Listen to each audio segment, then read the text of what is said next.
Oh shit, man! I forgot to put your embed code on my thing. God dang it. It's Hold funny on, I'm gonna do that because real quick. I turned the mics on right when you said that, so they all heard that. Anyway, go.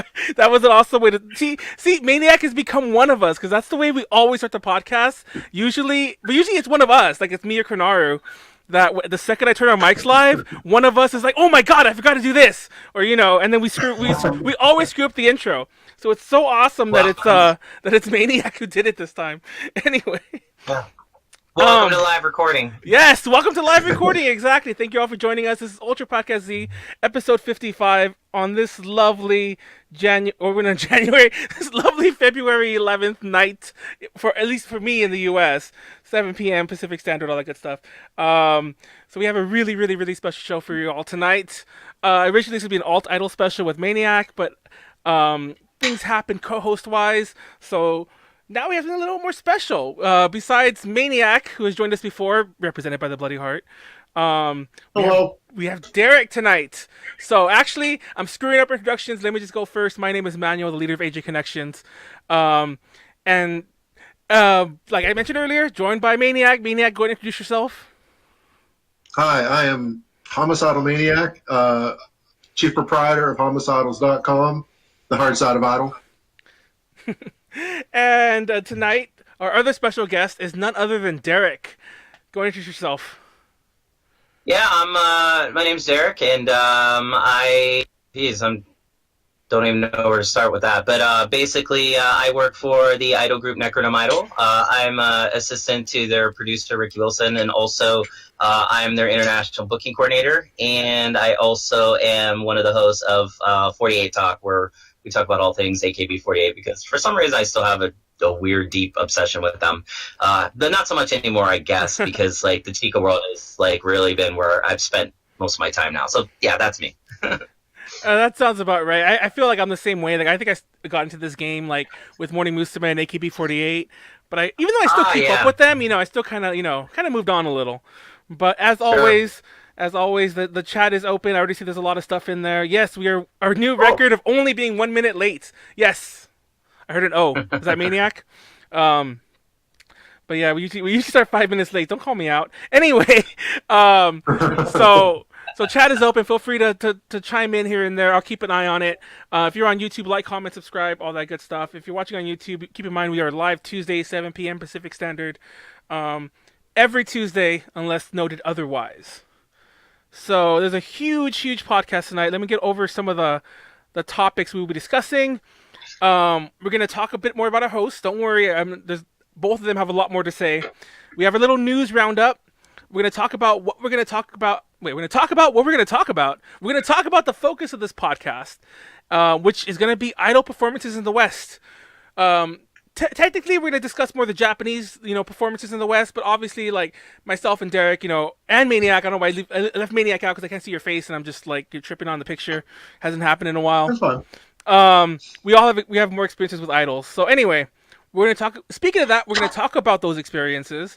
We're gonna talk about the marketability of independent artists, Japanese artists in the West, which I think is a huge topic we could talk about. Some of our own stories, the expectations versus reality of when these things happen and go down.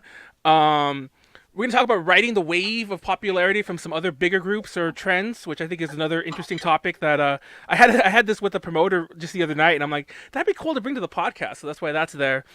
And we're talking about the future of Japanese overseas concerts and tours and whatnot. So let's just jump right into it. Real fast before I go into like talking more about our host specifically. For those of you who watch us regularly, I apologize for the crazy, crazy, crazy last minute cancellation of last week's podcast. Blame Konaru, that's Miku Kirichu in the chat. Blame her because she went to Peru, which I didn't know about. I did know, but I couldn't find a host in time. So, well, to be more fair, I couldn't find two hosts in time. So we just didn't do it. Sorry. And I planned to reschedule it and it didn't happen. Doubly sorry.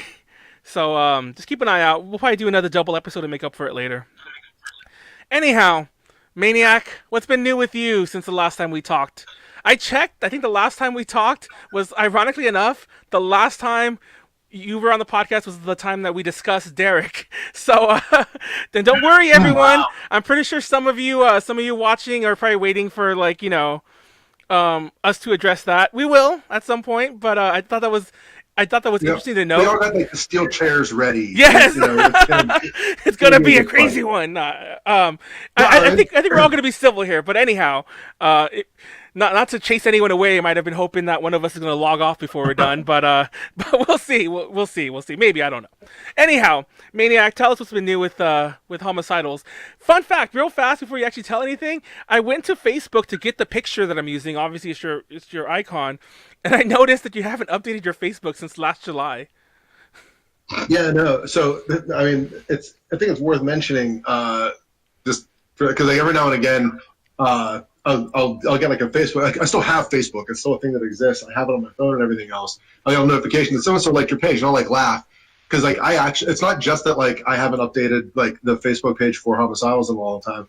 I haven't updated like my own things on Facebook in a very long time, because fuck Zuck basically, and it seems like a weird false equivalence to make a choice to withdraw a certain amount of activity, but keep the channel open. The only reason I keep it open is because like it's helpful for like passing time every now and again. But I don't feel like using it. I don't like it, the platform, and it always comes up my computer anyway. So I just kind of abandoned it. But anyway, because what's new with Homicidals, man? Like nothing is new. We just keep churning on ahead.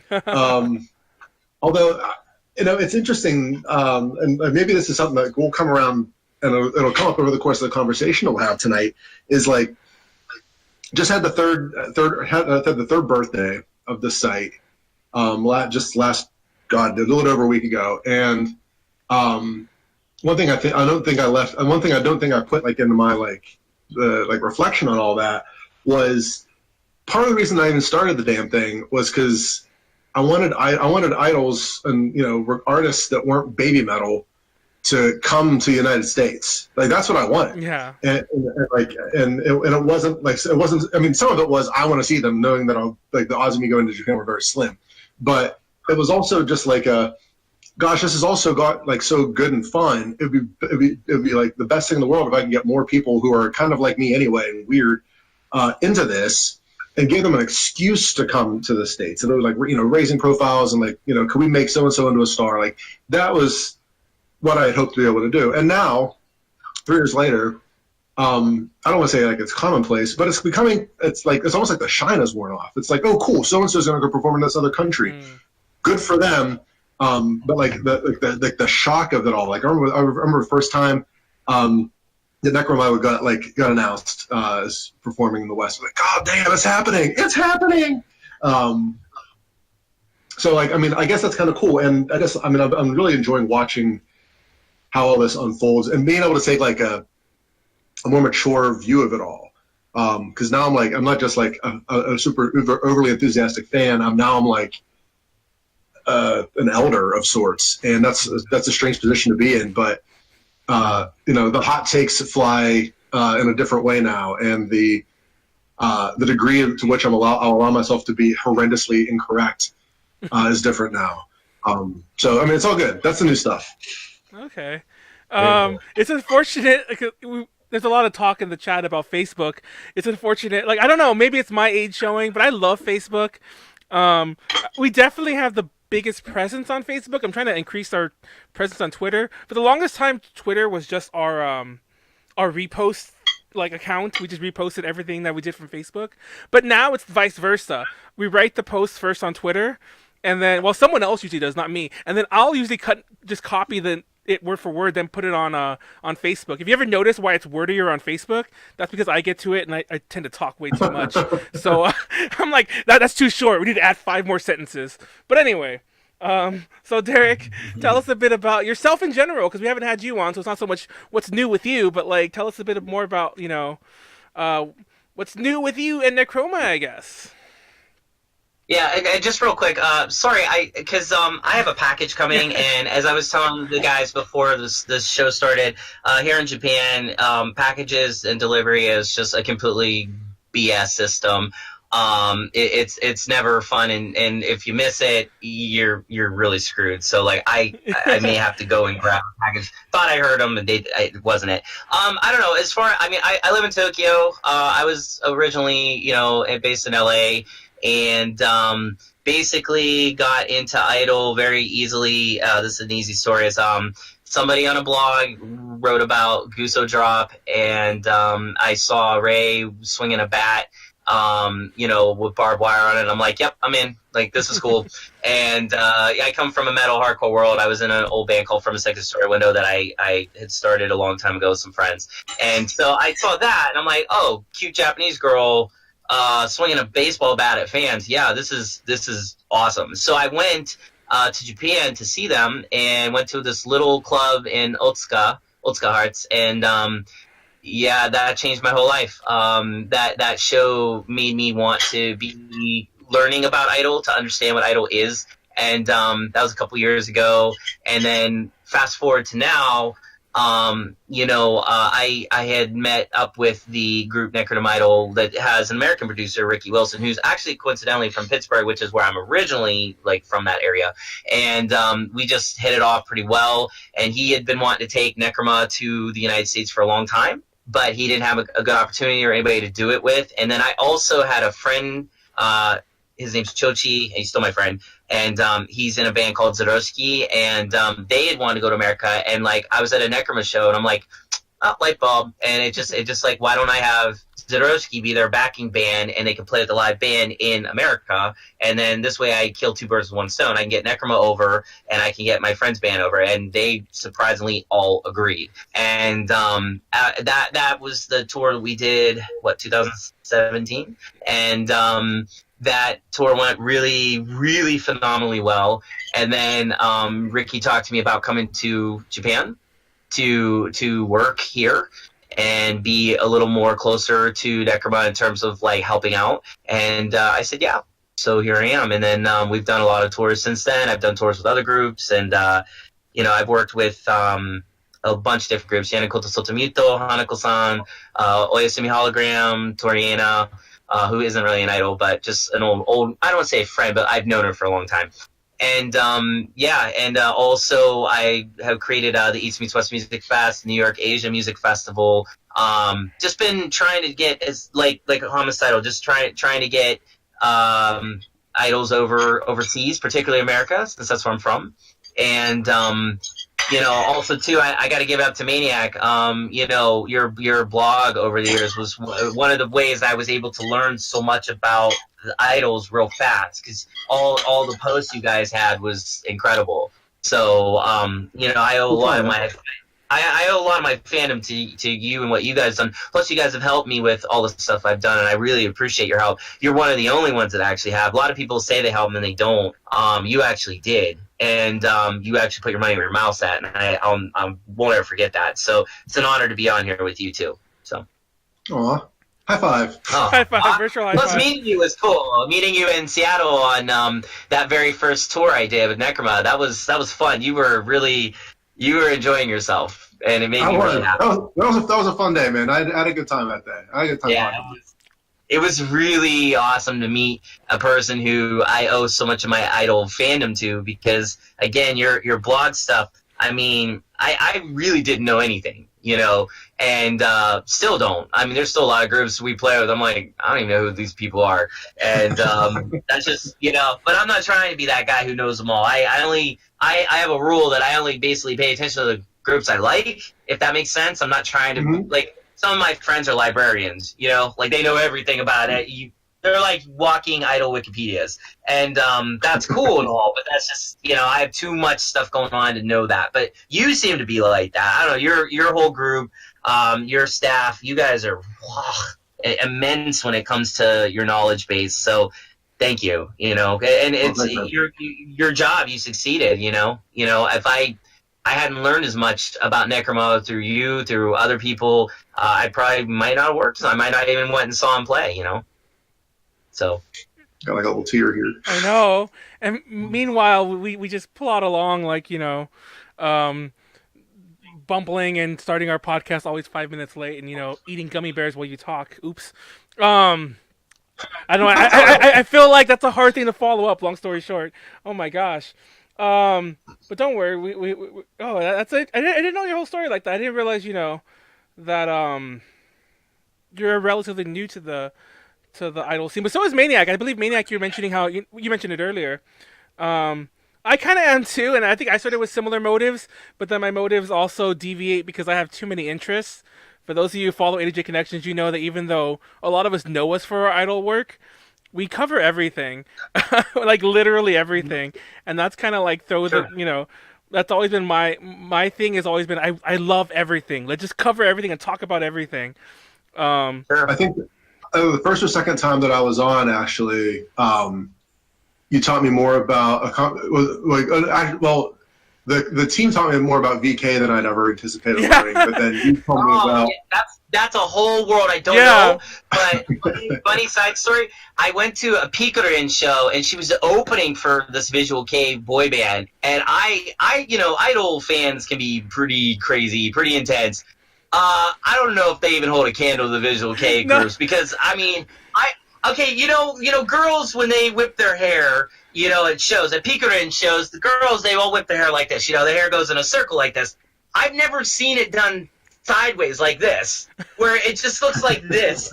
Rows and row of hair just whipping like an ocean of hair, and I was like, what am I seeing? And it was the most amazing thing. So Visual K is definitely cool. Also, I should clarify, I've actually been an idol fan since 2012, but I was a fan of like the major idol groups. Okay, like the AKB48, yeah. So, the underworld, thing, or the Chica, yeah. I'm sorry? The Chica thing, yeah. Yeah, I've been a fan since like I want to say 2014, 2015, but really only the last 2 years have I been pretty engrossed with working with idols. And so before that, I was just coming to Japan and going to as many idol shows as possible. A lot of dudes do that. They're like, okay, I'm coming to Japan for 2 weeks. I'm going to go do this.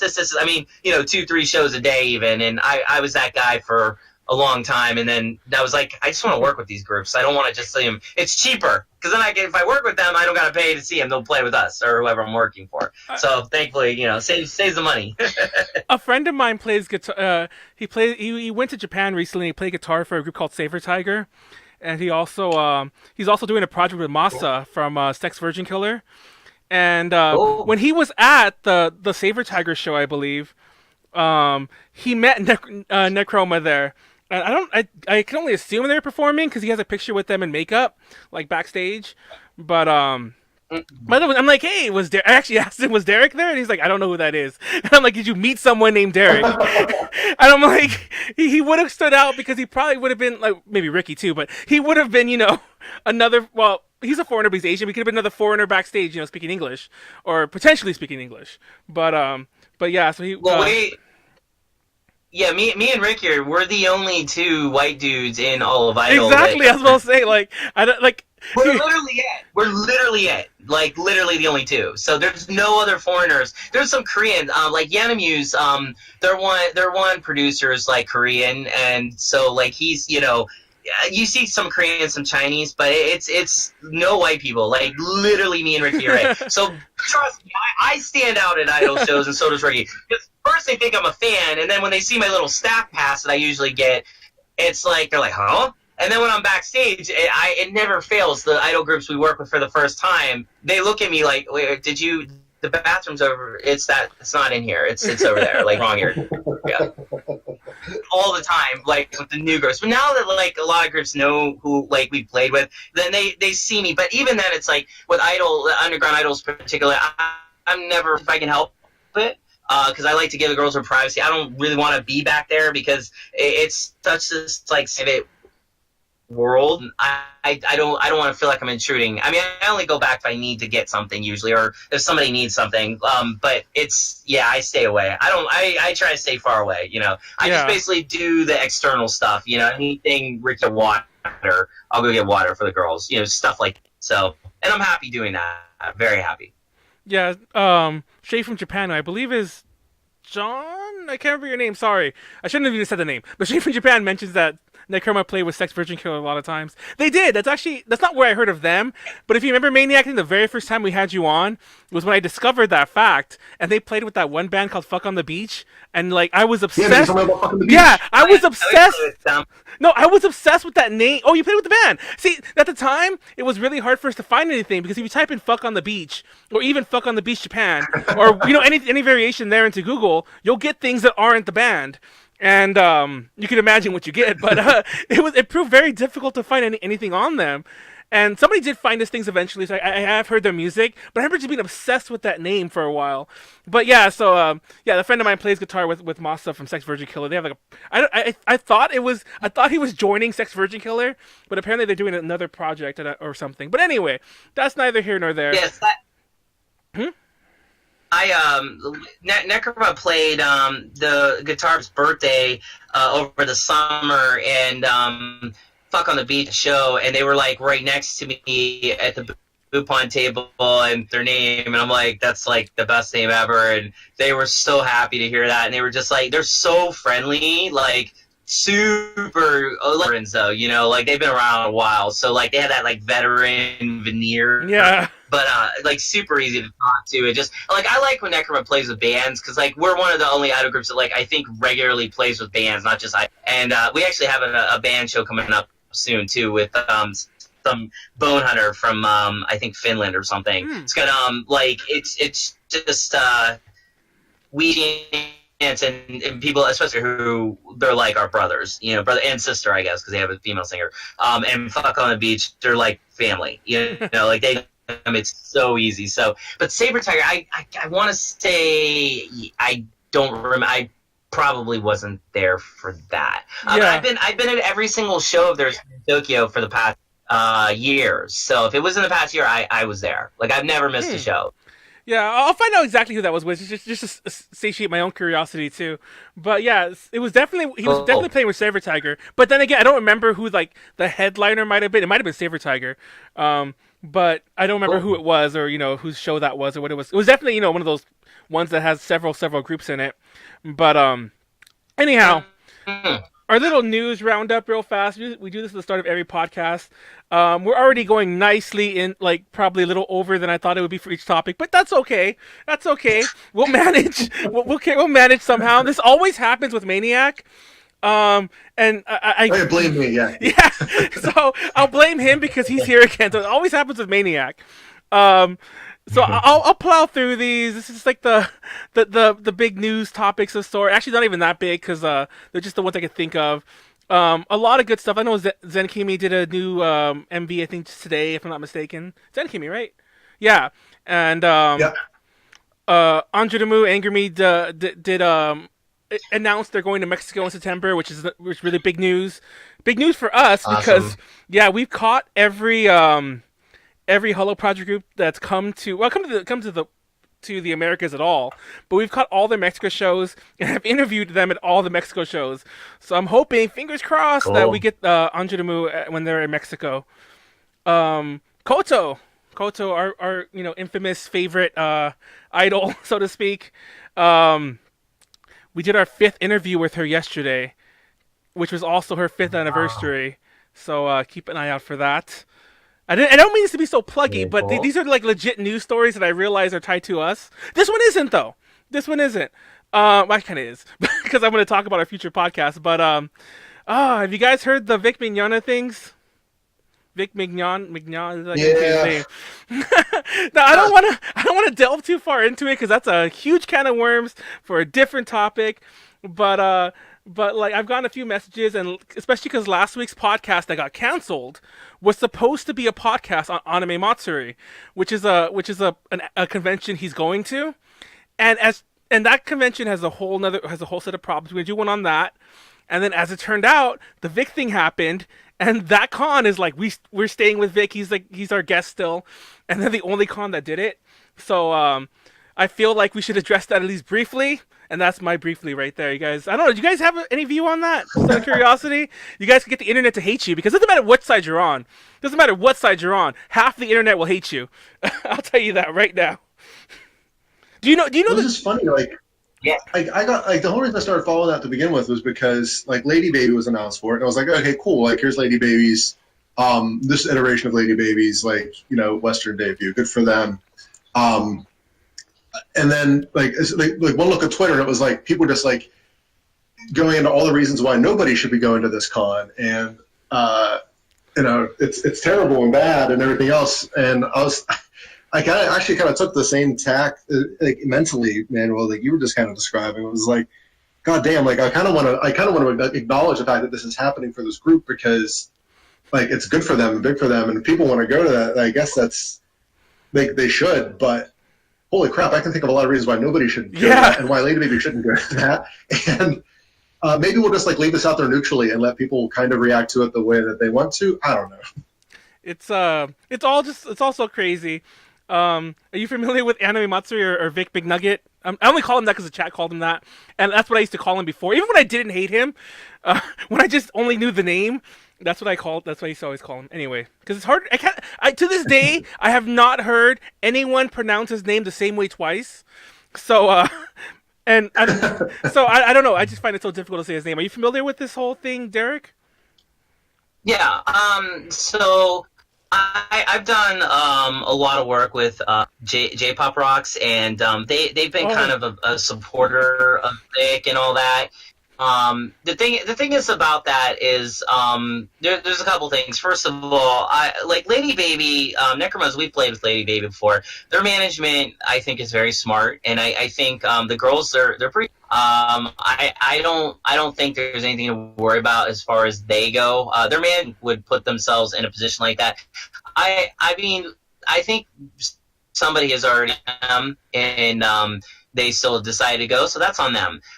Two, I don't know this Vic guy. I don't know what he's done or what he has done. I've heard, of course. I'm familiar with this.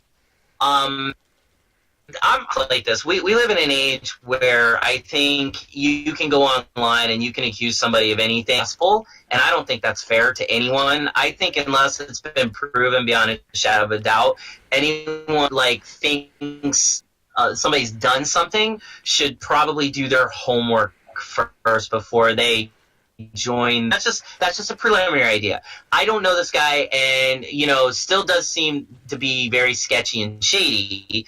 But I just if he hasn't been brought up on charges and he's not in jail and it's just a bunch of accusers, from what I've read recently, have rescinded a lot of what they've said and have even one of them even admitted lying. I don't know. I think it's, again, like you said, it's a big can of worms. But at the very least, I'm not going to be part of it. I just stay far away. I have too much other stuff going on. I just concern is with Lady, that person. I just want to make sure they're okay. But I think their management, they'll be all right. Like their management broken by, and there's a couple others that they're bringing their right here. They've even asked me, like, is it okay? Like I've talked with them. Be careful, I guess. And I mean, we'll see what their experience is. If it was great, like there's no problems, then I don't know him. Well, without tipping my, I don't want to bash some. Oh, without tipping my cards for like our future podcast, which everyone should watch. You'll see it if you follow us on Twitter. I'll announce it like crazy there. You'll see it on Twitter. Like I'm gathering together a lot of like industry people. Like not, I want to get someone from the Boycott Anime Matsuri group, but not so much that level. I want to get like other promoters, other people like close friends of mine who have stories, and there'll be some stories that we're gonna break there that we okayed with Japanese management. Like, hey, can we tell your story? Like of what happened to you while you were there. Now they range like crazy. I'll give you this little hint. They range from more sexual harassment stuff all the way to just money stuff, which are both very serious issues, and and it's all over the place. And I want to have somebody from the Japan side on it too, so we'll see. But it's a whole can of worms. I don't know. As for Vic, for those of you who don't know, ADJ Connections is made up of a lot of people who are con staffers. We're all a very conscious group. So we have our own internal stories as well. Not so much me, to be totally honest. It's one of those things that when I was like joining the con scene, like in 2000, like really joining it like 2009-ish, when I was like done with college, doing my like own life thing, when I was really getting into it, even back then there were stories like this. So I just found it funny. It's like that. Really? Yeah, like I find that, and if you Google that too, you'll see that. And I don't know how many of the people who are like talking about all this stuff now, like, I mean, some people are legit, like, and I can see that too. Some people are legit, like, I'll stay on the sides and see how this goes, unless something more like quote unquote legit, comes forward.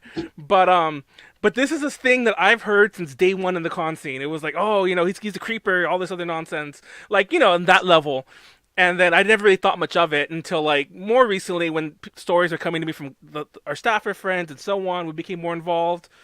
But that's a whole other story for another day. Well, here's the thing. Here's the thing, though, and maybe we can cap with this. It's okay. If somebody is gonna come into this world, particularly the idol world, remember you're dealing with young girls in most cases. You're dealing with Japanese individuals who may not be as aware of things that are done in the U.S. or overseas as they are in Japan. Japan is a very different creature, very different beast. Now, whether or not Vic understands that or anything about him, like I said, I don't know the guy, I don't know his business dealings. You guys do. If you guys work with him, or you guys, if there are con staffers, as you said, who've had interactions, then they're in a far better position, I think, to say anything really concrete about the situation than I ever can. But I will say this: my concern is always, always, always, always: are the idols safe? Are they protected? Exactly. Is the management? Are they having a good experience? And are they getting paid? That was a good one, Manny. Is the money there? Because I've worked with some sketchy MFers who, I'll just, some people, they'll be like, yeah, we'll pay you this, and then they don't tell you that money is not actually there. I've been there, so I know that world all too well. I guess I'm a wait and see guy. Yeah, we'll see how Lady Baby does. We'll see how this all goes. Sorry, Moondoggy, from the chat right there. I didn't mean to dwell that far onto it. It's just the way all of our topics are going tonight. I thought we would just jump on it and move on. But the reason I did keep it in our news roundup is hours ago, Funimation dropped him from their lineup. So it was just they did change. Oh wow, that's huge, and it's like that's literally ongoing. So that's a whole other thing. We'll cover that on future podcasts. Back to idols, or back to all sorts of other things. Cool. So what we're going to talk about, so I'll just jump into it, actually. We're going to skip our little, roundup on the topic. We're going to talk about some of our experiences. Now, I'll go first, just because I don't know how many people know of, our experiences, per se. Some of it we keep... Okay, now, I'm pretty sure you know this, Derek, and I assume Maniac knows this as well. There's always a conflict of interest if a media outlet works too far in the promotion side of things. And I don't mean just an ethical one. There's a legal one as well. It starts violating FTC regulations if you're promoting your own, clients. In theory, it's a very gray area to tread very carefully. So, a lot of reasons why people don't realize things we're associated with is because we don't talk about it ourselves too much. We get other people to talk about it because that's the more safer way to do it. But some of you in the local scene might know that we worked a lot with Hanako-san USA and a few other events around back then to bring a lot of artists, Hanako artists usually, a few idol groups as well, but a lot of groups like that, to LA, Las Vegas, and San Francisco specifically. And it's I don't. This is the tea for another episode, but some of those money concerns we briefly discussed. That's one of the reasons we're not associated with them anymore.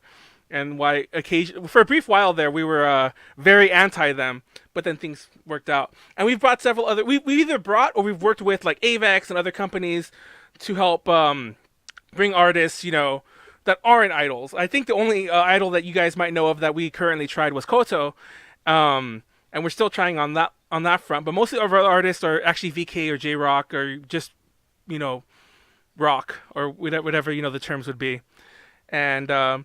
Some of you might know, Wagaki Band we've worked with. All the names escape me now that I have to say them. But anyway, that's my experience. Maniac, have you worked too much on... what's your experience on the overseas side? You can... Oh, by the way, I should also mention... You can say it from the fan side. I'm sorry, I should have said that. From the overseas concert tour thing. And by the way, actually, before I move on from me... this gets a lot of people might not know this about me, but I'm actually weird when it comes to being a fan.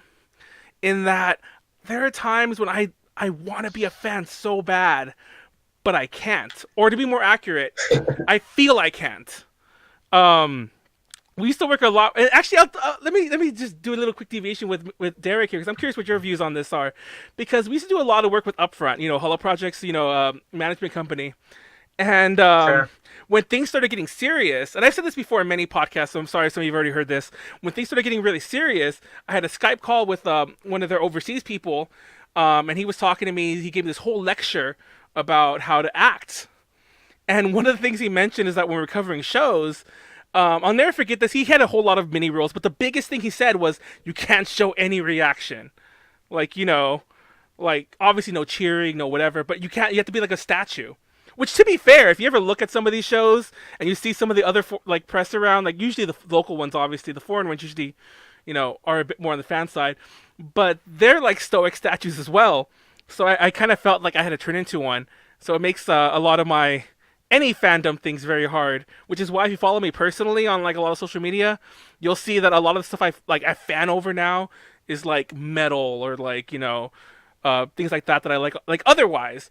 And it's not that I don't like idol stuff. I just don't like to promote that as much because I feel like people will be like, oh, he's too much of a fan, and that's always been my concern on these side of things. But you, Derek, I'm pretty sure you have a very different view on that because I'm so sorry. I'm trying to understand your question. I don't really know what you're asking. I'm sorry. Oh, what are your views on how to be professional versus being a fan in this kind of thing? Oh, okay. Sorry. Yeah, I kind of trailed off there. Sorry, I kind of had a little tangent there. No, tangents are great. I'm the master of them. Trust me, you're fine. Here's the thing. Like, I was a fan of Idol before I became a staff person, and the hardest thing I ever had to do so far in my, walk with the Idols world is transition. Because, Ricky, my, producer Necroma, told me straight up, like, you can't be that guy that's, Woda guying and being lifted, and you do the staff pose, it's called, it shows, where you do this. Like, you just stand there and act like you want to be anywhere but there. I don't do that per se. Me and Ricky, especially, like, we'll bob our heads a lot, if we're really into it, I'll even sing along anymore. I'm like, fuck it, I don't care. But the thing is, I won't go and do fan stuff. Like, it is forbidden. It's 100% forbidden. And the reason why is this: like, if I'm working with a group and I'm seeing them backstage, I'm seeing them in their state of vulnerability. Like, they're normal backstage. They're not Idol. They're normal girls. Moody, not with their makeup on. I've seen idols that like don't even look the same pre-makeup, post-makeup. And sometimes, like, when you're around idols in their privacy and then you're up front in their face yelling and singing with them, that's just weird for them. And then on top of that, if I'm doing checkies and stuff with them, they're like, it's confusing. It's like, what are you? Are you staff or are you a fan? Which one? So it's something I had to transition away from because I was like really a huge fan and did all that stuff. And now it's no big deal. Now I'm happy to be the guy in the back, but again, like I'll still bob my head. I'll still go into it. But there is definitely a large set of rules that we have to follow as staff. Like a lot of people were surprised that I don't talk to the Necroma girls. Like I don't really talk to them. I don't associate with them. That's not my goal. And like if we're going home at the end of the night and I happen to be walking with them to the train, I'll take the next train. They'll get on a train. I'll take the next one. I don't even want to know where they live. And I don't want to, because it's their privacy and their security is number one. And also the most important thing is that I'm in a position of trust with them. If they need something, I'm there. Like one of our girls a couple shows ago after the show. Oh, did Manny just? Oh, there you go. Okay, I'm right here. One of our a couple shows ago was like hyperventilating, really stressed. She pushed herself way too hard on the stage. it's my job as staff to like go to her, make sure she's okay. Does she need something? She need water? She need medicine? Carry her. I've even had to carry idols out because they've been so screwed up from the shows. Because a lot of people don't realize these girls, they go 200% at live sometimes, especially Necroma. Those girls are all fucking hard. And but it takes a toll. And so as staff, you can't be a fan in that moment. You can't be like, oh, you were so great tonight. Oh my God, you were the best. No, you have to be like, what do you need? How can I help you? Because you have to make that choice. And that's on the more practical level that I'm in, because I'm staff directly working with idols. But it also translates to a bigger thing, like you're saying, like when you're a media person. If you're a camera person, you can't be sitting there doing this and having like it's weird. Like you'll get kicked out. Like I don't even want you there, to be honest, because it's like, what is your role? Now, granted, there are some that know how to walk that line really well. Like they know how to take some pictures and then maybe get into a little bit, but they're not going to be lifted and they're not doing any of that stuff. I've seen media do checkies.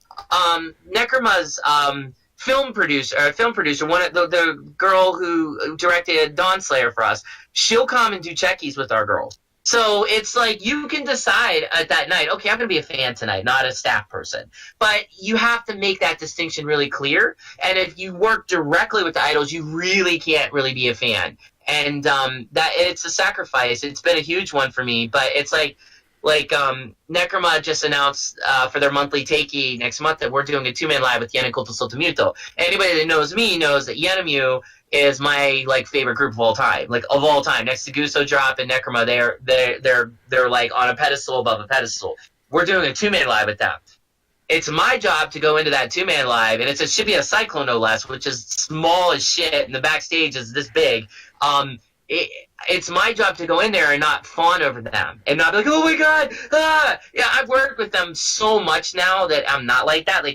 I've done so much with them now at this point that it's not like that. But I still get giddy when I see them. I still get teary-eyed. I literally have cried at every single one of their shows. I'm not ashamed to admit that. So, because their music is that powerful. But when I'm around them, it's straight.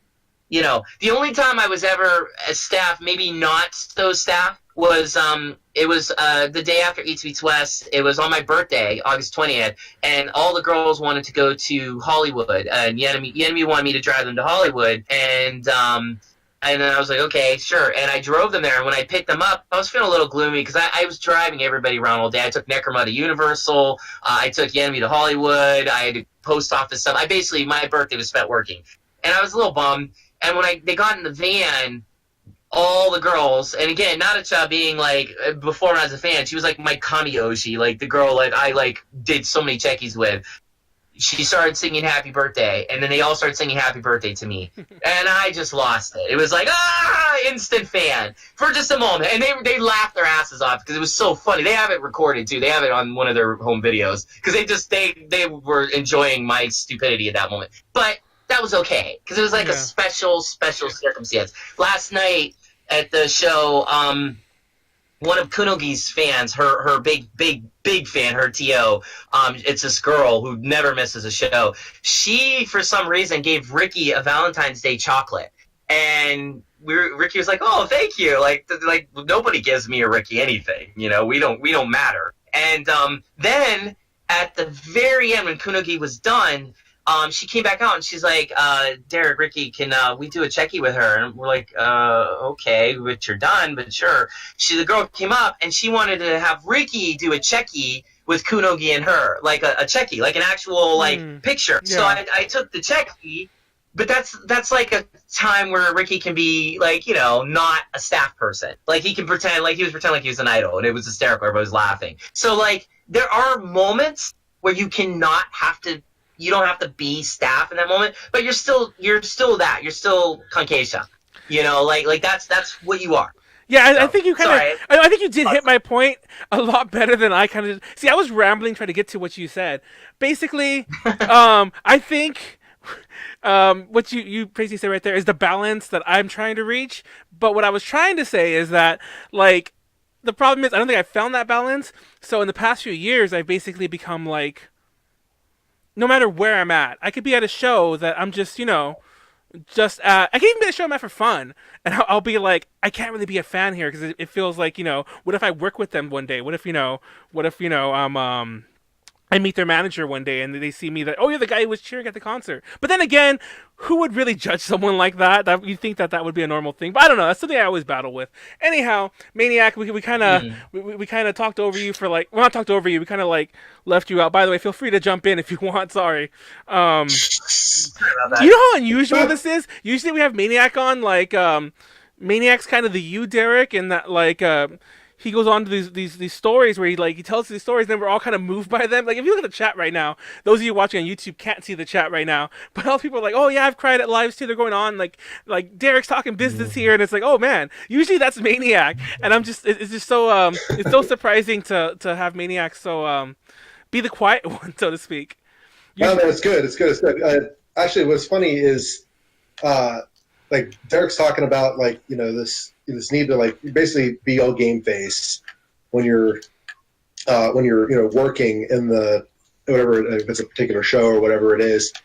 And I remember, Derek, when I was at the Necroma show in Seattle, Yes. I approached that. I was like, I'm gonna play this super cool. And like, if you ever like, happen to be here in the National Capital Region, and you go to a show with me, it doesn't matter if it's like the times that I get in the mood and I go down and see some random local rock band play in like some shitty bar on H Street, or if I'm at 930 Club or whatever. Like, I'm always like this, despite like my own personal history, I play it pretty straight. Like, I'm there to listen. I usually find myself, I'll watch the bass player really intently because I always want to be them. And unless like someone's got a real good bop going, I barely move. I'm just kind of like soaking it in and enjoying like the being surrounded by the experience. And Sure. I was in the cab on the way down to the venue in Seattle and thinking to myself, like, all right, so I got this interview. I had this thing that I wanted to do. I was going to give Sadie her tiara, and I was like, and then I'm figuring. I mean, I knew I was going to run into John eventually, but I was like, I'm figuring, just kind of chill. The show will happen. Like, I never expected I never wanted to mix. I never wanted to really do Woe to Guy. It's not like my style or anything like that. And then my worst nightmare happened. And this was like, I did it. I got completely lost in the moment. I got completely like overwhelmed by the presence of these people that I've been admiring from afar for so long. And maybe a little too much beer possible. But like, I just went for it. I was like, screw it. Like, enough of the, like, I was a good boy for like 4 hours here, playing it like exactly the way I wanted to play it, being, quote, professional. I'm some dickhead on the internet. I'm being professional.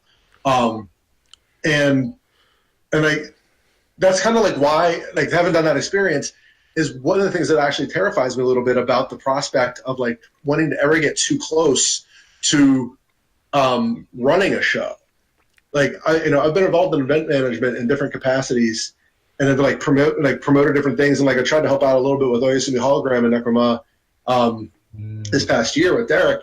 But like, there's something about like having to be a responsible party for the thing that's right there and it's happening in front of you, where you have to be like, you got to be on. Like, you're the coach, and you're the parent, and your security, and you got to keep the business in mind. And I don't know about like that level of self-control anymore, or if I even want to have that degree of self-control. Because like Here's the thing, though. Go for it, in your case, though, that show, two things to that effect. One, it was your first time seeing him. I know how important that was to you, and you acted very, very, very maturely during the sound check, which, again, Necroma doesn't really allow people to see their sound checks.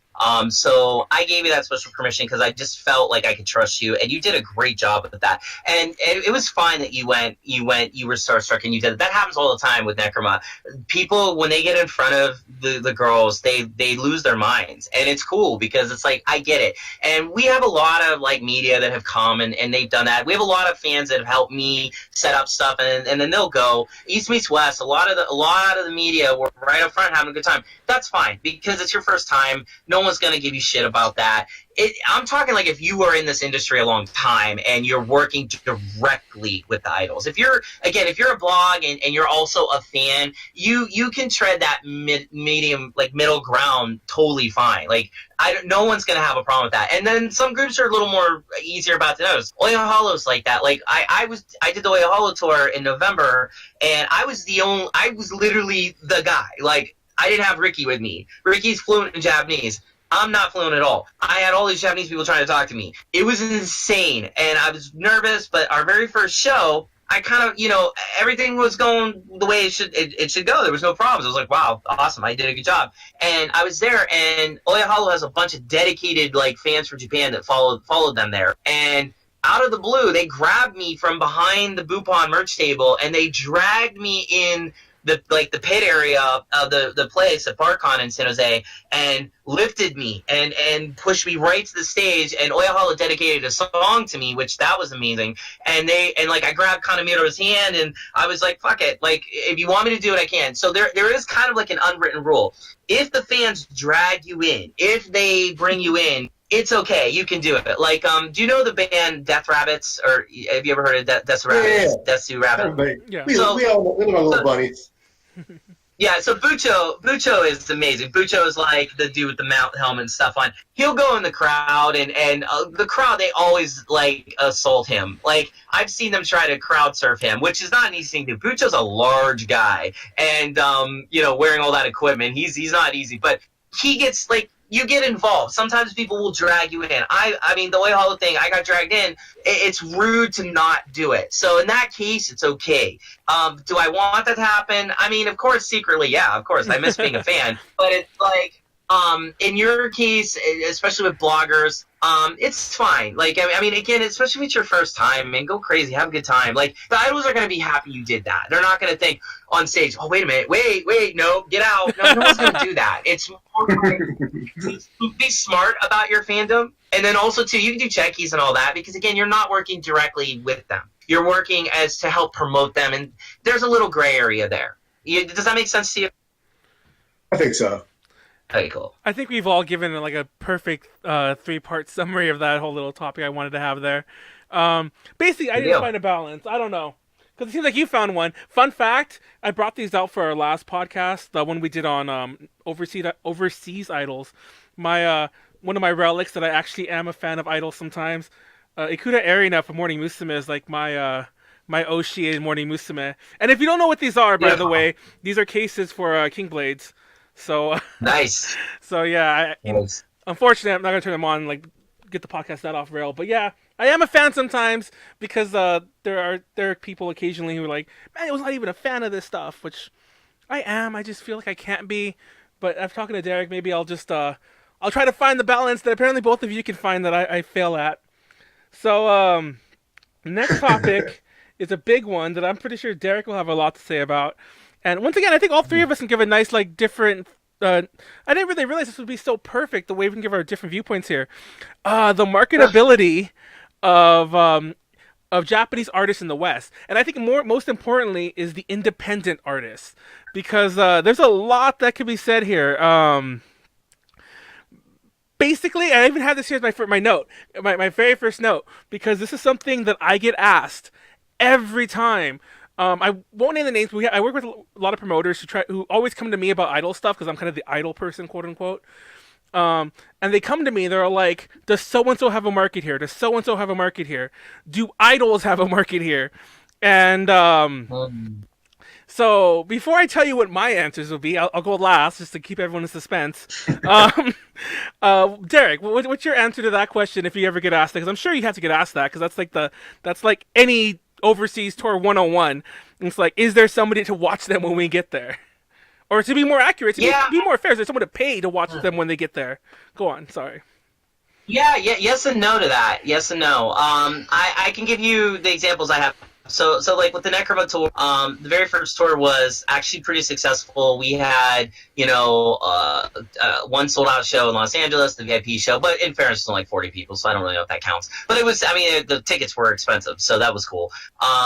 We had like over 230 something people in San Francisco, but then in Portland we had like 17 people. So it's city dependent. However, Necroma went back to Portland for the HP Lovecraft Festival. Oh, you know what? You guys are gonna have to talk. Oh, okay. My guy just got Package. here. Okay. So I guess I'll tell you. I guess I'll tell you my answer real fast. Carrie kind of killed it. Kind of spilled the beans in the chat. That it depends on the idol. Yes, it does. But I'm always of the mind that it is super subjective. In terms of the area they're going to, everyone, yay, package. Everyone hates hearing the same things about like the idols only come to the coastal cities. They only come to New York, LA, San Francisco. But it's true. Like I won't name the events, but there's certain events that have tried to get idol groups in the Midwest. And they've gotten a couple actually, but there are times when they get these groups, or not idol groups, sorry, independent groups, and they'll get them, and it's like, oh, like nobody came, and I'm like, it's regional. Well, okay, but go on. Let's go back to your point. It's regional, because we did Portland HP Lovecraft Festival. And then this could actually, I could add that it's also dependent on the crowd base of whatever show they're doing. With the HP Lovecraft Festival, Necroma played, I want to say like over 800 people. They were the guests of honor. They won the award that weekend for the best act. We sold every single piece of merchandise we brought except for one t-shirt. I'm talking hundreds of items. We sold everything. So there was that, but in fairness, it's HP Lovecraft Festival. Yeah, exactly. It was all about HP. The New York Asia Music Festival, that was something I created. That was wonderfully successful. I think we had like almost 300 people for that. But then that same weekend in Sunnyvale in Brooklyn, or no, was it Brooklyn? I can't remember. Sunnyvale. We didn't have, I think, more than like 80 people. So it really depends on a lot of different things. Regional, is there a built-in fan base? BarCon in San Jose, they have been doing a tremendous job of getting people interested in Japanese culture. I started off the Oyahala tour there, and it was phenomenal. The girls had a great time. Toriana had a blast. So, you know, there's some place like that. There's also some venues that have fans that will go no matter what. They don't even care who's playing. They'll go, and that's really the places I like to go, because that's where we get new fans. Because if it's just the same group of idol fans that are coming, that's great. I love them. I'm so happy they're there. But I want to keep growing the groups. That's the only reason why it makes sense to spend thousands of dollars to go overseas, is to bring all these groups into a new fandom. Exactly. So East Meets West, like that was the whole catalyst for East Meets West too. I was thinking, how can I get Necroma popular? And so that was the idea of bringing bands together with Necroma. And then, you know, Yanami and Hanako did it because I just asked them, and surprisingly they said yes to me. Probably because they'd known me for so long. But it's like that was a whole other thing. I thought, you know, this will be great. Now it's still the same thing, but it's finding the right market. We played. I arranged a show in Netherlands at the anime convention in The Hague, and that was a very interesting experience. We made a lot of new fans, but they weren't quite. They didn't understand Idol. Like they didn't even know how to mix. So it was really interesting because it's a festival based on Japanese culture. But this huge part of Japanese culture, especially otaku culture, weird culture, and they didn't quite get it. But they all did checkies with us. They all bought a lot of merch. We made a ton of new fans. So the marketability factor, it's still a mystery to me, but I have certain places I know work, and I've actually built, through doing this now, a good dedicated fan base of fans that will come from all over the world to come see Necroma or other groups. I've tapped into all that, but it's a work in progress. As far as the Midwest goes, love to play Chicago. I used to live in Chicago for like a year. Love to go there. Texas has really been hitting me up. A lot of people have been hitting me up from Texas saying, well, come yeah, play. Texas and Chicago are almost a little like a different thing. Oh, sure. I'm sorry. Yeah, you're right. You're absolutely right. Like South and Midwest. But the thing is, it's like, is there a market for those things? I don't know. I mean, the way I would go and approach that for Necroma is, if a festival in Chicago was like, hey, you know, we're going to pay for your plane ticket, we'll pay for your room and board, we'll work on you with ticketing, and, you know, we'll make sure you have a good crowd, and it sounds good, why not? Sure, we'll come. We'll do it. We're literally the group. We'll do anything if it makes sense. So it's like, I would go, but does that mean there will be a crowd or a market there? That's always kind of the question mark. So on my end, on the business end, you have to kind of hedge your bets and say, okay, well, even if there's not a big crowd, our tickets are paid for. So if anything, we're going to sell merch. So we'll at least sell merch. We'll do checkies. We'll make some new fans. We always do. But is it, if we don't have those things in place, we're not just going to go over unless we know it's a sure thing. Yeah. Like if it's like Coachella, we'll go do Coachella because Coachella, you're guaranteed to play to thousands of people. So it's it doesn't matter. Yeah, it's funny because Moondoggy has in the chat there about the Lovecraft thing and the con in Holland.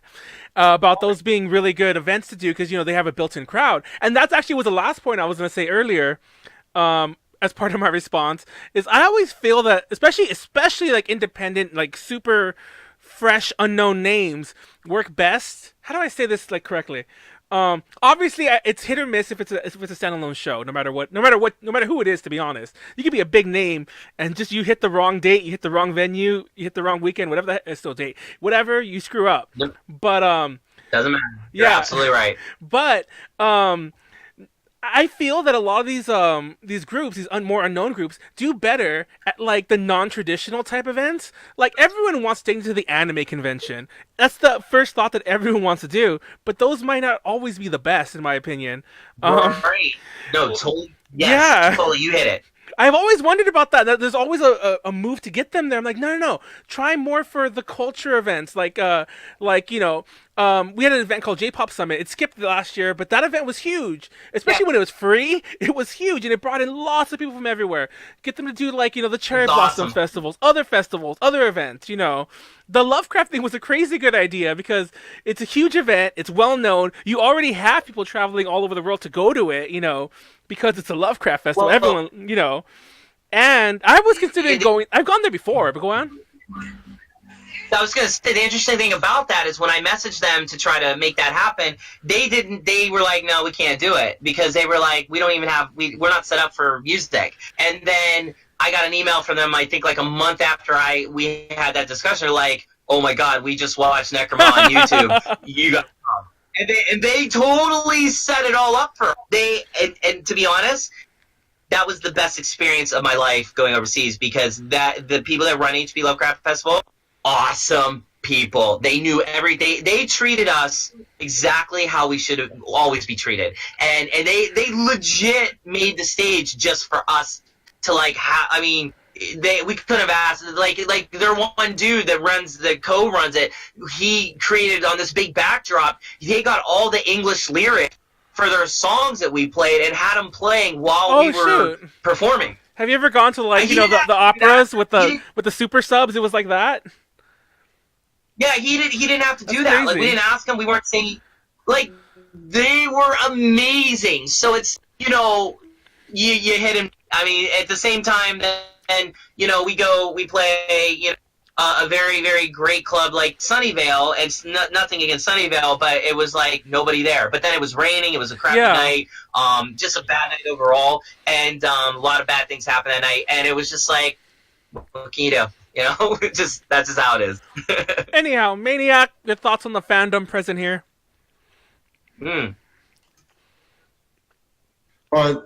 What was the question, Manuel? I'm sorry. Oh, your thoughts on the fandom, the fandom present for independent idols or Japanese artists in general. I mean, so it's kind of interesting. I would say that my overall opinion on this has changed a lot in the last, I don't know, year and a half or so. I used to think it was almost kind of like a no-brainer. Put the right act in the right in the right environment, and question mark profit. It would just work out because it was so good and everything else, and it would who could possibly question it? But having seen some a little bit more the sausage making process from Derek and from other people, and just trying to get a deeper appreciation for, I guess, the internal logic of the of the Western person who doesn't know what an idol is, and like how you try to make them be interested in that thing. Just because like there's like this, I think it feels that there's like a hard ceiling on the number of like weeaboos who are available to go to any one like Japanese cultural thing at any given time at any given place. Like tapping into things like Lovecraft was really smart because it's just like you guys were talking about. And I remember Ricky even I think had mentioned that to me when I talked with him in Seattle. It was like that's the kind of thing he really wanted to try to get into because it was like unconventional for idols, but it was exactly the kind of thing that his idols would do well in. And I think like on the one hand, there's like the maybe that's where a lot of the market is like finding those kinds of events for whoever it might be. It doesn't necessarily have to be a Chica idol group that does like black metal shit. It could be like any idol. I mean, it could be Hanako-san. Can we get them into like some kind of like grunge festival in Seattle, and just see what happens? You know what I mean? Just somewhere where like the sound and the atmosphere and the culture kind of collide in a way that maybe folks will see it differently and be more attracted to it.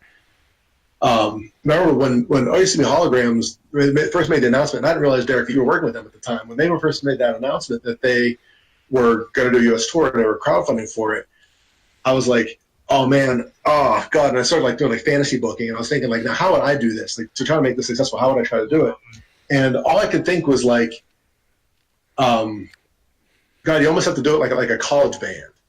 Like put yourself in the shoes of a manager or promoter, and it's like it's 1987, and the internet doesn't exist, and even because like even if people can go online, they can look you up and they can get information. Doesn't necessarily mean that they're gonna like react at all to it. Like I just felt the proposition of sort of making the proposition of whether there was a market for idols and idol stuff in America beyond like the people who are already there, or the people who are like the likely suspects for it, was really going to come down to generating your own market.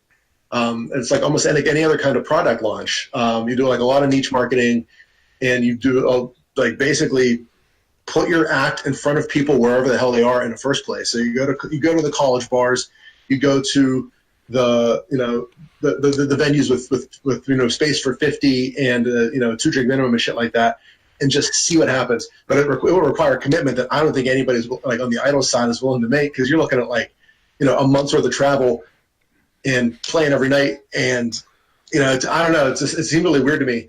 Like to the bigger question, I want to believe that there is a way to really make it work. I know that when Daichi was still managing Guso Drop, he was exploring like bringing them to the States for like an extended kind of thing, like by extended I mean for like a week and a half or 2 weeks. I did a little bit of research to try to bolster that for him, but it's just, I don't know, it just seems like it's a really big hill to climb, and unless you get into that kind of thing where either you find the right big event where you can kind of like where you can make it work for yourself like Necrominded, or you have Gimme Chocolate moment where your thing just goes viral, and now people just want to see you, and even if you just like by name association, people will come to see your stuff because they want to see what it's all about. Maybe and I think like maybe Manuel, last time I was on, we talked a little bit about this, like maybe there's more to the community itself, like those of us who are already fans and those of us who have some media that we can provide. Maybe there's some more that we can do to build that demand, build that market, get more people interested. But I'm going to crack the code on what that looks like. It's funny you mentioned that. One of the big things, and I'm pretty sure Derek, you've experienced this as well. This is kind of jumping to a topic for a little bit later on. Actually, it's not jumping to another topic, because this is an issue you deal with if you try to bring artists to the West. Is getting the proper visas, and you'd be surprised how hard it can be to get the proper visas sometimes. Because for those who don't know, that actually has stopped countless groups you'll never know of. Well, not you'll never know of, but you'll never know that you miss seeing them because of visa issues. And these aren't just idols, but there are a lot of idols. This has stopped countless groups, and it's not even the reasons you might think. One of the big reasons is to apply for the right visa, you have to like also show that there's like there's different visas to apply for, but one of them is usually the artist one, and you have to like prove that they have a presence. And one of the ways you typically prove that is through media interest, be it articles, be it interviews, be it coverage, be it whatever. And some artists, that's extremely hard to do. So it's funny you mentioned that, because to believe it or not, like the work we do, the work Straight from Japan, the work all you guys' outlets escape me. Sorry, I just saw Straight from Japan because they're in the chat. But there's tons of others, obviously. The work we all do, it's like, believe it or not, you help. And I don't just mean that in like, in the heartfelt, like you help us, by your words, but you really physically do. Like that helps so much. So you're right. But I totally forgot where I was going with that. Derek, help me out. Help me out here to get back on topic. Yeah, I mean, the visa situation. Yes, I knew where I was going. Go on. Go ahead. No, go ahead, please. No, what you want to say. I was just gonna tie that into how difficult this whole situation can be to bring in artists to the West, because that actually stalls a lot of things, and that's usually the first step you do. Well, actually, the first step is finding an event or a venue to take them. And then the second is getting the visa, and then a lot of times it never gets past that second step. At least in my experience, they do, but it's hit or miss from there. Go on with the visa, Derek. I'm sure you've had experience here as well. That's been the most difficult part of the entire process, more than anything else, I guess, besides maybe getting media or people to show up consistently. Visas are tricky, and you hit it right on the head. The showcase visa is the way to go. You just basically do a showcase visa, and you make sure that the money is appropriately filtered where it needs to go, so that the they're not the members, none of them are getting paid, and then you're okay. That's been the method that's worked. Does it work all the time? That's debatable. I know I can't go into details about it, but like Oya Hollow definitely had some problems with that. But I think it was more a misunderstanding than anything with immigration. When we were trying to fly into San Francisco for that whole tour, the immigration department was telling me that they had a lot of Korean prostitutes coming in from the San Francisco airport, and for whatever reason they thought Kanemiro, Torieta, and Hachigatsu were Korean prostitutes, even though they speak Japanese. So it was very confusing. And then finally, when they were convinced they were Japanese and not Korean, and basically did a really horrible job of harassing our girls for 9 hours at the airport, they finally let them go.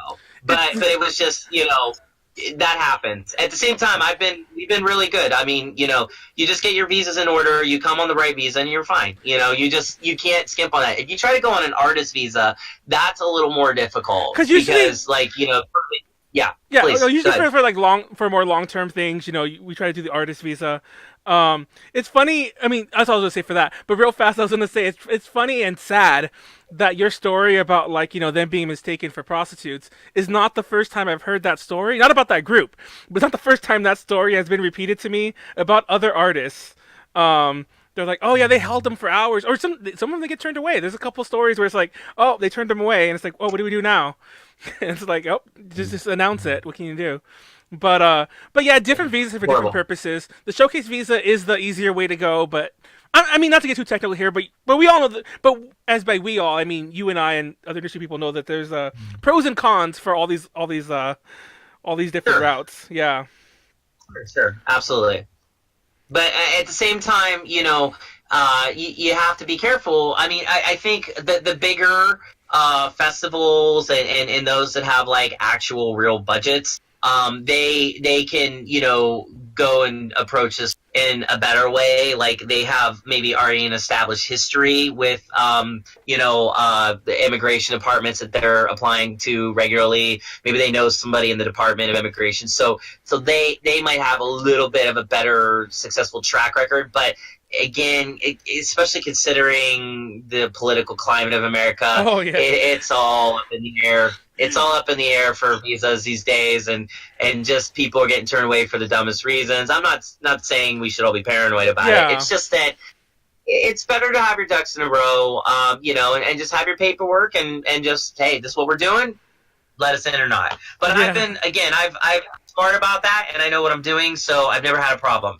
The only problem was, like I said, it wasn't even because of us. It was because of something else going on at the time, was with that Oehalo tour. But then again, that whole tour was kind of like one big, misstep after another. That was unbelievable. But again, that happens. Things happen. That's part of doing.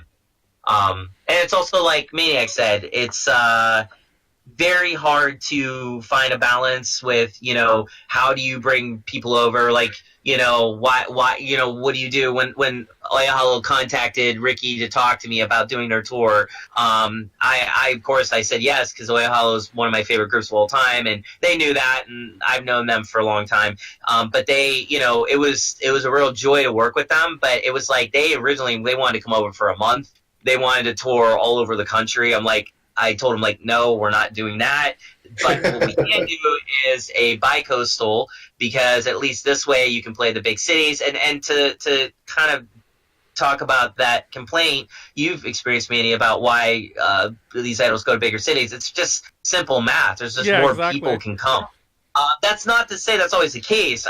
In my own band, I've played little suburb VFWs with 500 kids, and then you go to a bigger city and you get 30 people. So that's not always the case. But it's just on a practical standpoint, it's also port of entry stuff. Yeah. If you have a show in the middle of Idaho, it might be hard to get there if you're coming in San Francisco. I don't know. It's just, I'm just saying, it's just port of entry is important. And then also you go where the Asian population is, although that's not always a good indicator you're going to have anybody. We've played every big market for Japanese people, and we've not had a lot of Japanese people at our shows. It's all a bunch of idol fans and, people that aren't necessarily. Although I did have a lot of Asian people for the New York Asian Music Festival, much to New York City's credit. It wasn't just Japanese, it was Chinese, Korean. So many Asians came, so that was awesome. But then the whole point of that festival was to support and promote Asian diversity in music. Yeah. So it would have been weird if there wasn't an Asian presence. So it's just but you go to big cities, because what if I had held the New York Asian Music Festival in, Moyline, Iowa? Where the Asian population is 6 people and they all work at, the China buffet down the street. It's and I'm not trying to be racist and say that, it's just that's the truth. So it's you have to go where your populations are at. Also all the people that wanted to fly in from all over the world, I wanted to make it easy for them to fly to a big hub. Coming from England, if you're coming to Los Angeles, that's easier than, say, going to Moyline, Iowa, where you have to go to a big hub and then take 3 other planes just to get to that little city in the middle of nowhere. I don't even think Moyline's a city. I'm just making that up. Oh my gosh. So I guess moving on a little, that's a topic I think we can come back to. I just don't want to go too far into the whole marketability thing. Let's talk real fast about some of our stories, the good and the bad. We can kind of do a little roundtable thing on this, but I'm curious if you've experienced this so far, Derek. Obviously, Maniac, by the way, you can tell your stories from either perspective, that any perspective you have. I'm not sure how far you've worked in, on the behind the scenes things, but it's actually my 3rd or 4th point down on my little notes here. But I find this is actually the biggest point, even though for some reason I didn't think of it right away, is when Japanese management. I always wonder, and you can't really ask them this, but I always ask promoter friends, or if there's an in between liaison, I ask them. It's does this artist or does this management company really want to come to the U.S. to put on a good show, or do they want to come to the U.S. just to kind of add a notch to their belt, a credit on their CV, a credit on in what on their management, on their artist or whatever? Because I feel that you only get this really for big groups. I don't think an independent artist or a Chica idol group would really just want to come to the U.S. for the sake of coming to the U.S. because it'd probably it wouldn't make sense. But with some of the bigger artists, they don't care if nobody goes to their show. They don't really care if people because usually if they're that big, they're being paid to show up anyway. Then they show up, they perform, they go home, and they write it down. We performed in the U.S., or we just did our U.S. tour, or whatever, and then just write it off. Have you experienced that? I'm sure you've, if not directly, I'm sure you're familiar with this whole concept or practice, so to speak. Yeah. I mean, it's my bread and butter. So basically, it's a notch and a belt thing for a lot of them. One thing I've noticed is that like I want to work with groups where if I'm going to bring them to America, that they're going to follow that up somehow. They're going to reach out to their foreign fans, things like that. A good group to check out in that regard, other than obviously Necroma, which that's what we're known for. We're an international idol group at this point. Is like Broken by the Scream. They really want to reach out to their foreign fans. They even have a Facebook, I think, in English. They're playing Sabaton Confest, which they had talked to me about, like, because they were working with Chaotic Harmony, and they didn't really know Haley and their group, and they had asked me, because I did an interview with Broken by the Scream. I set up an interview with them. They're one of my favorite groups, and their management was like, should we do that? Like, because they didn't even know if they should. And I'm like, yeah, like Chaotic, they brought Candy syrup, and the Candy syrup's management told me that there was no problems, and Haley and her business associate, they did a really good job of handling them. So, it's a notch to the belt, but it's also an outreach thing. In the case like Broken by the Scream, they legit want to have foreign fans. But some of it's not really a money thing per se. There's not a lot of money to come overseas when you're spending it's thousands and thousands and thousands of dollars. But like in my case, I went to Yanamu. I'm like, hey, Yanamu, you're my favorite group in the world. Will you play East Meets West? I'll pay for everything. Were they gonna say no? I literally they didn't have to pay a dime to do anything. So it was like I made it so that it was like a great experience for them, and I knew they'd wanted to come to America to play. But they were more. It's also to their effect. It's testing the waters. They legit didn't even think there'd be a market for them. They're like, nobody knows us, Derek. Like, you're it. Like I don't think there's anybody in America that even likes us. I'm like, no, I'm not it. Like, there's a million people that love you. Like, just come. You're gonna win over people. And they did when they played East Meets West. One of the staff people I had help me was a police officer who is a good friend of mine, and he brought his station chief to the show the first night, and the station chief was so overwhelmed by Yanamu's set, just like a lot of people. I saw a lot of people crying, myself included. But the station chief was so overwhelmed by how emotional they were. He came the next day. I think he called off work or something. He's like, I'm coming. Like, I can't miss them. God. So it's like, but it's cool because it's like that happens. Hanako-san was like, people hate me. No one likes me. Like, why would I do this? And I had to do a lot of coaxing to get her to come. So did Ricky. She was really scared about coming, but you know what? She stole the whole show. The East Meets West weekend, everybody remembered her because between her, throwing food and drinks on everybody and like walking around, being in the audience when like Yanamu and like other groups play, when Necroma played, talking to fans even without doing checkies, doing her, destroy checkies where she chokes people out on the ground. Like, she won everybody over, so she's like, oh, I'll do more foreign stuff, and now she's doing stuff with my friends in Orion booking. She's going to England, I think in April, with Yuffie Garida from Melon Batakea Gogo and Double Ann Saki from Excuso. So like, but she was like, asking me like, should I go do that? She messaged me, was like, Derek, I don't know if I should do this or not. And like, she's like, should I do that? I'm like, yes, go do it. Chris, who runs Orion, like Chris and Dave are amazing. And they know exactly what to do. And Chris is like, he's like a freaking genius. He's like 8 degrees and shit. Like he's on a whole other level. He actually flew from England to help me with East Meets West, and he actually ran Hanako's Boupon line, and he helped her do checkies. So it was funny. She's asking me, I'm like, you don't remember Chris? He was like taking your checkies. So like, she was like, oh yeah, you're right. But it's like, for some of them, it's getting out there, it's seeing if there's an audience, it's appealing to that audience, but it's the language barrier that's the big thing that you can't really deny in any of this. A lot of them just don't speak enough English to even do this. So unless they have somebody like me or Ricky or somebody who can be a liaison, it's not going to happen. And I think if there was not an English barrier, a lot more of them would come over, but then it's also the visa thing. America makes it really hard for them to come over and play. So it's like, between that, the money, the language barrier, it's not that they don't want to come or that, the managers don't want to. It's like, can we? And then also, is it even make sense? Like, Yanamu can play to sold out crowds in Japan. They don't have to come to America. If they don't gain the 40 fans that they'll gain in America, it doesn't matter to them. They're goddesses here in Tokyo. They're goddesses. Like, they don't need to leave Tokyo. You don't need to leave Tokyo to be successful. So it's got to be compelling. I mean, do you ever stop and think why Bish hasn't come?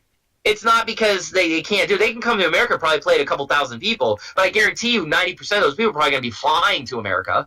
Like, it's not going to be just Americans.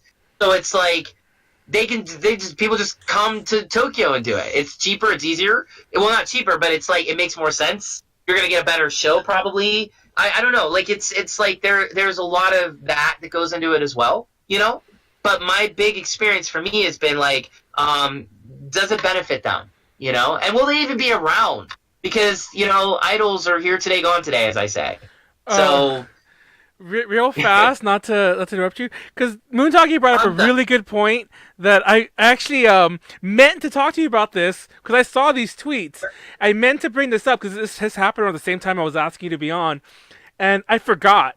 I totally forgot, because he mentioned about people harassing Hanako-san on Twitter about her not allowing filming at concerts. Have I told you? And I'm pretty sure I say this a lot on the podcast. And if you're friends with me on Facebook, you might have seen the post. I share it yearly. I just can't get over it. I think you were on a podcast before, Maniac too, and I think I talked about it with you about people who film at Japanese concerts, especially when you're in Japan. Because I'll get to my point in a second. It's a real fast story. I had a friend who was at Tokyo Idol Festival. And mind you, some of the signs are in different languages. I know, because I got kind of corrected on this. There was he made a tweet like, "Why are all the no camera signs in English?" And there was like the signs he saw just had no cameras, camera with a thing through it. And then somebody replied back. It's like, because they're the only ones that have to be told. And the ironic thing was that this same guy who asked the question was bragging later on Facebook and Twitter that he managed to film most of, like, who knows whose show, but he filmed the whole show anyway, even though he managed to hide from, like, the staff. And that's such a reoccurring thing. It's just like, oh my gosh, guys. And I made this post about that. Like, the rule of thumb is you're not allowed to unless they say you can. If nobody says anything, you're probably not allowed to. Mm-hmm. And that's a huge thing even in the US. I remember J-Pop Summit last year, they had to really crack down on that date too, because like all these artists were like, why is everyone filming us? Like, we said no filming. And they did say no filming in like the guidebook, but nobody was enforcing it that first day. So it was like, go ahead. Guys, this is just a devil's advocate thing to say, because like, I mean, I'm very pro follow the rules of the people who are, that you're trying to record. If they say don't do it, don't do it. But like, I've been to a ton of shows where like it's posted on the door, no filming, no flash photography, and then like they'll say, before the band takes the stage, no filming, no flash photography. The second the lights go down, people are doing it. Yep. And there's no enforcement. I think it's just like becomes like this enculturated thing in people's heads. It's the same thing with like smoking weed in like the club. Oh my. Like, no smoking, literally anything. And people are like, cool, I guess that means I can still smoke this fucking blunt. Like, yeah.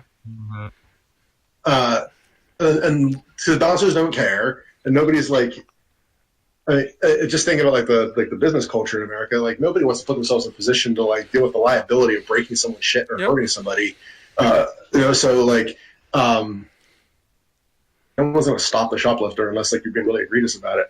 So it's like people get that in their heads. It's just like, nah, it's actually it's cool as long as you're kind of discreet. But it's not actually. It's not cool. You shouldn't be doing it.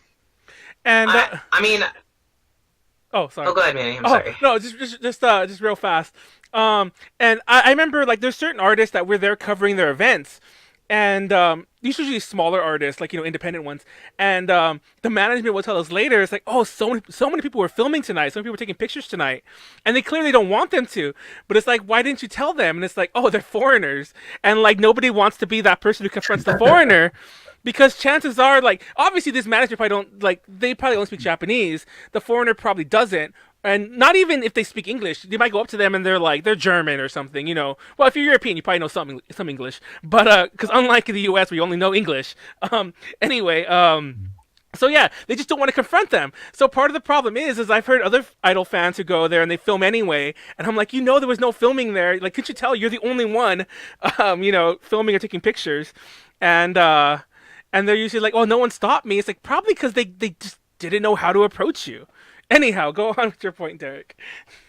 Well, to add to what you just said, and it's a good segue for what I was going to say, it's, Japan, I mean, conflict is trying to be avoided at all costs. So it's like they don't want you to do it, but they're being polite. They just don't want to come up to me like, yeah, well, stop your filming. And it's also a language thing. They might not know how to say that. But I mean, it's more about, like, with the artists, there's some artists that really see the marketability factor there. Like, Yeah. hey, if people put this up, people can see us, we'll get popular. Those are the ones that want to reach out to foreign fans, particularly. They'll let that happen.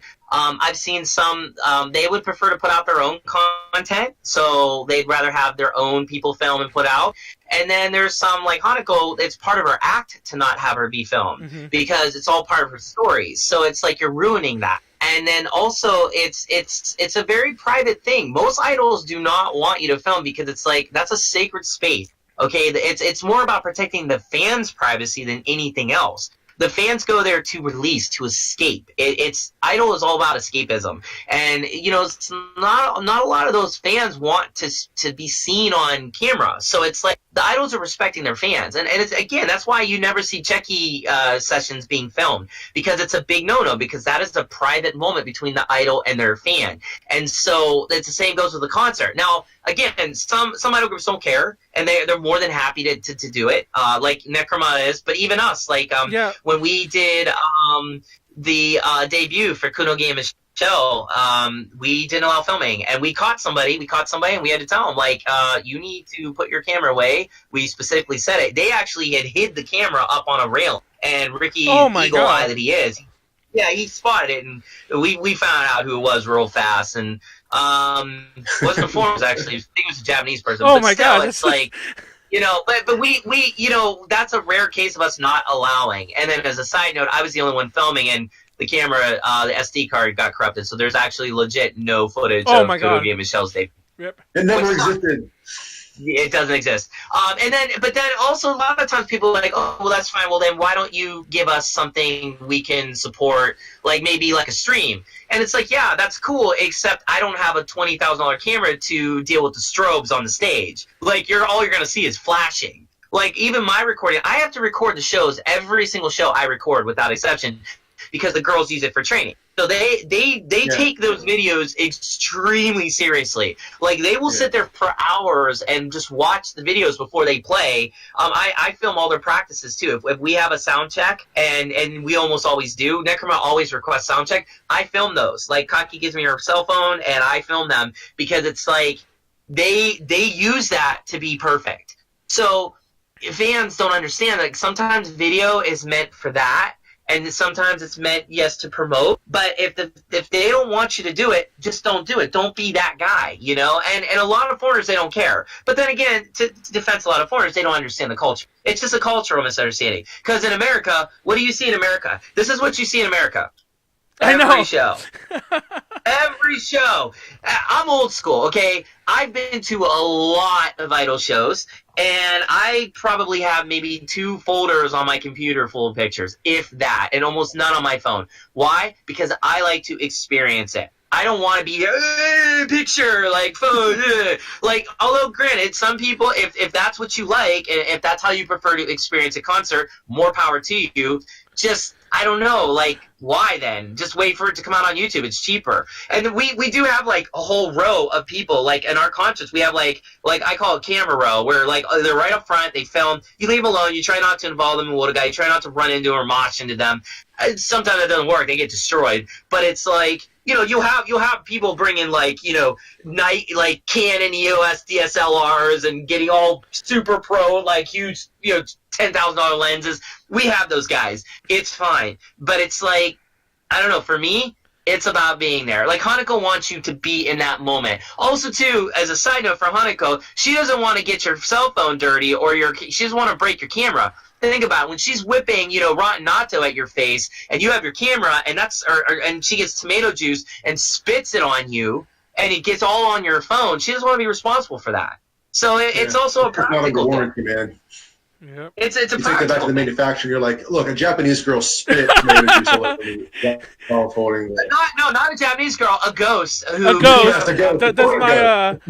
Does my insurance thing cover this, please? Does it cover ghosts out of a toilet? Yeah. I didn't get that. I didn't see the check mark on the insurance for ghosts and toilet ghosts. Sorry. But yeah, I don't know. Anyhow, it's one of my biggest pet peeves because it's something we dealt with at some of those events I mentioned earlier. Like, there was another 2-day idol event that we helped manage, and it was the first. Like, I actually didn't know because I wasn't really the one running it. But management came to me after that first day. They're like, everybody was filming us, like that whole, like from the front row. Like everyone had their camera out. Some people had like legit cameras out. Can you have them not? And the next day I had to stop everyone. I've never had to do that before. But I was so surprised at how many people straight up ignore you, even if you tell them once or twice. It's like, no filming, no whatever. I walk away. I'm in the back, and there goes that phone again. And I'm like, no filming. It's like, oh my gosh. And I don't know. It's one of my biggest pet peeves. Like I said, I have a post that I post all the time, and it's funny because it always gets like every so often. Like once again, I have a lot of friends who like are promoters for the Japanese scene, and that's one of the big things they deal with all the time too. And they'll reshare it, and it's just like, to be honest, it's like some people were saying in the comments too in the chat. It's more in Japan, but it spills over here as well. Like there's groups like besides Necroma, like Wasta, the World Standard. They're very famous for letting people like film anything. They're like, please film it and show us. We want to see it. And then you go to a lot of concerts and there'll be a song, maybe the encore or something. They're like, if anyone wants to film this, please take your cameras out now, kind of thing, Sure. But yeah, but that's when you can't. I don't know. It's what it is. Anyhow. I just had to say that because I saw Moondoggy's thing, and I'm like, I wanted to talk about that because I was kind of, it was funny because somebody tweeted at her like, oh, your management doesn't know, to Hanako-san, like your management doesn't know I'm sure you saw this, Derek, your management doesn't know what's up, that's how you get popular, they want people to know you, and then she's like, well, She doesn't have a manager. Yeah, she's independent. Yeah, she's like, if that's the way you feel, please don't come to my show, and then that just like led on to a ton more like nonsense, but yeah, I saw. Great. She's great, and I'm in total agreement with her. Exactly. And she's right, and they're wrong 100%. No. And I mean, they didn't even know she didn't have a manager. That says it all right there. And the worst part is, I can kind of get the first reply, but not even that. I can kind of get thinking that in general, but the artist said it herself, or themselves, herself in this case. The artist said it herself in this case to not do it. Why would you say anything against that? That's like. That's the part that shocked me. Yeah, that's the part that really shocked me. I'm like, come on. It's the artist telling you. It's not like a venue staff. It's not security. It's like a small independent artist telling you this themselves. Like, just respect it and move on. Mm-hmm. Anyhow, speaking of moving on, let's move. Actually, we cut out Maniac kind of. He kind of joined at the end. Do you have any interesting stories? I don't even know if we told any stories. We talked a lot about visas, but do you have a story that you want to share in this field of artists coming to the West and whatnot? I guess beyond the Necro. No. You actually No, man. I don't know if you ever really shared your story, but like. I can't remember the name of that group that you saw. You saw an idol group who came to the U.S. and Abandoned. Yes, there you go. Thank you. And like I remember we kind of touched upon it like an old podcast like years ago, and I didn't even know they were touring until you. And mind you, there was nowhere near us anyway. But I know you were touring and they were touring until you mentioned it, and it was already after the fact.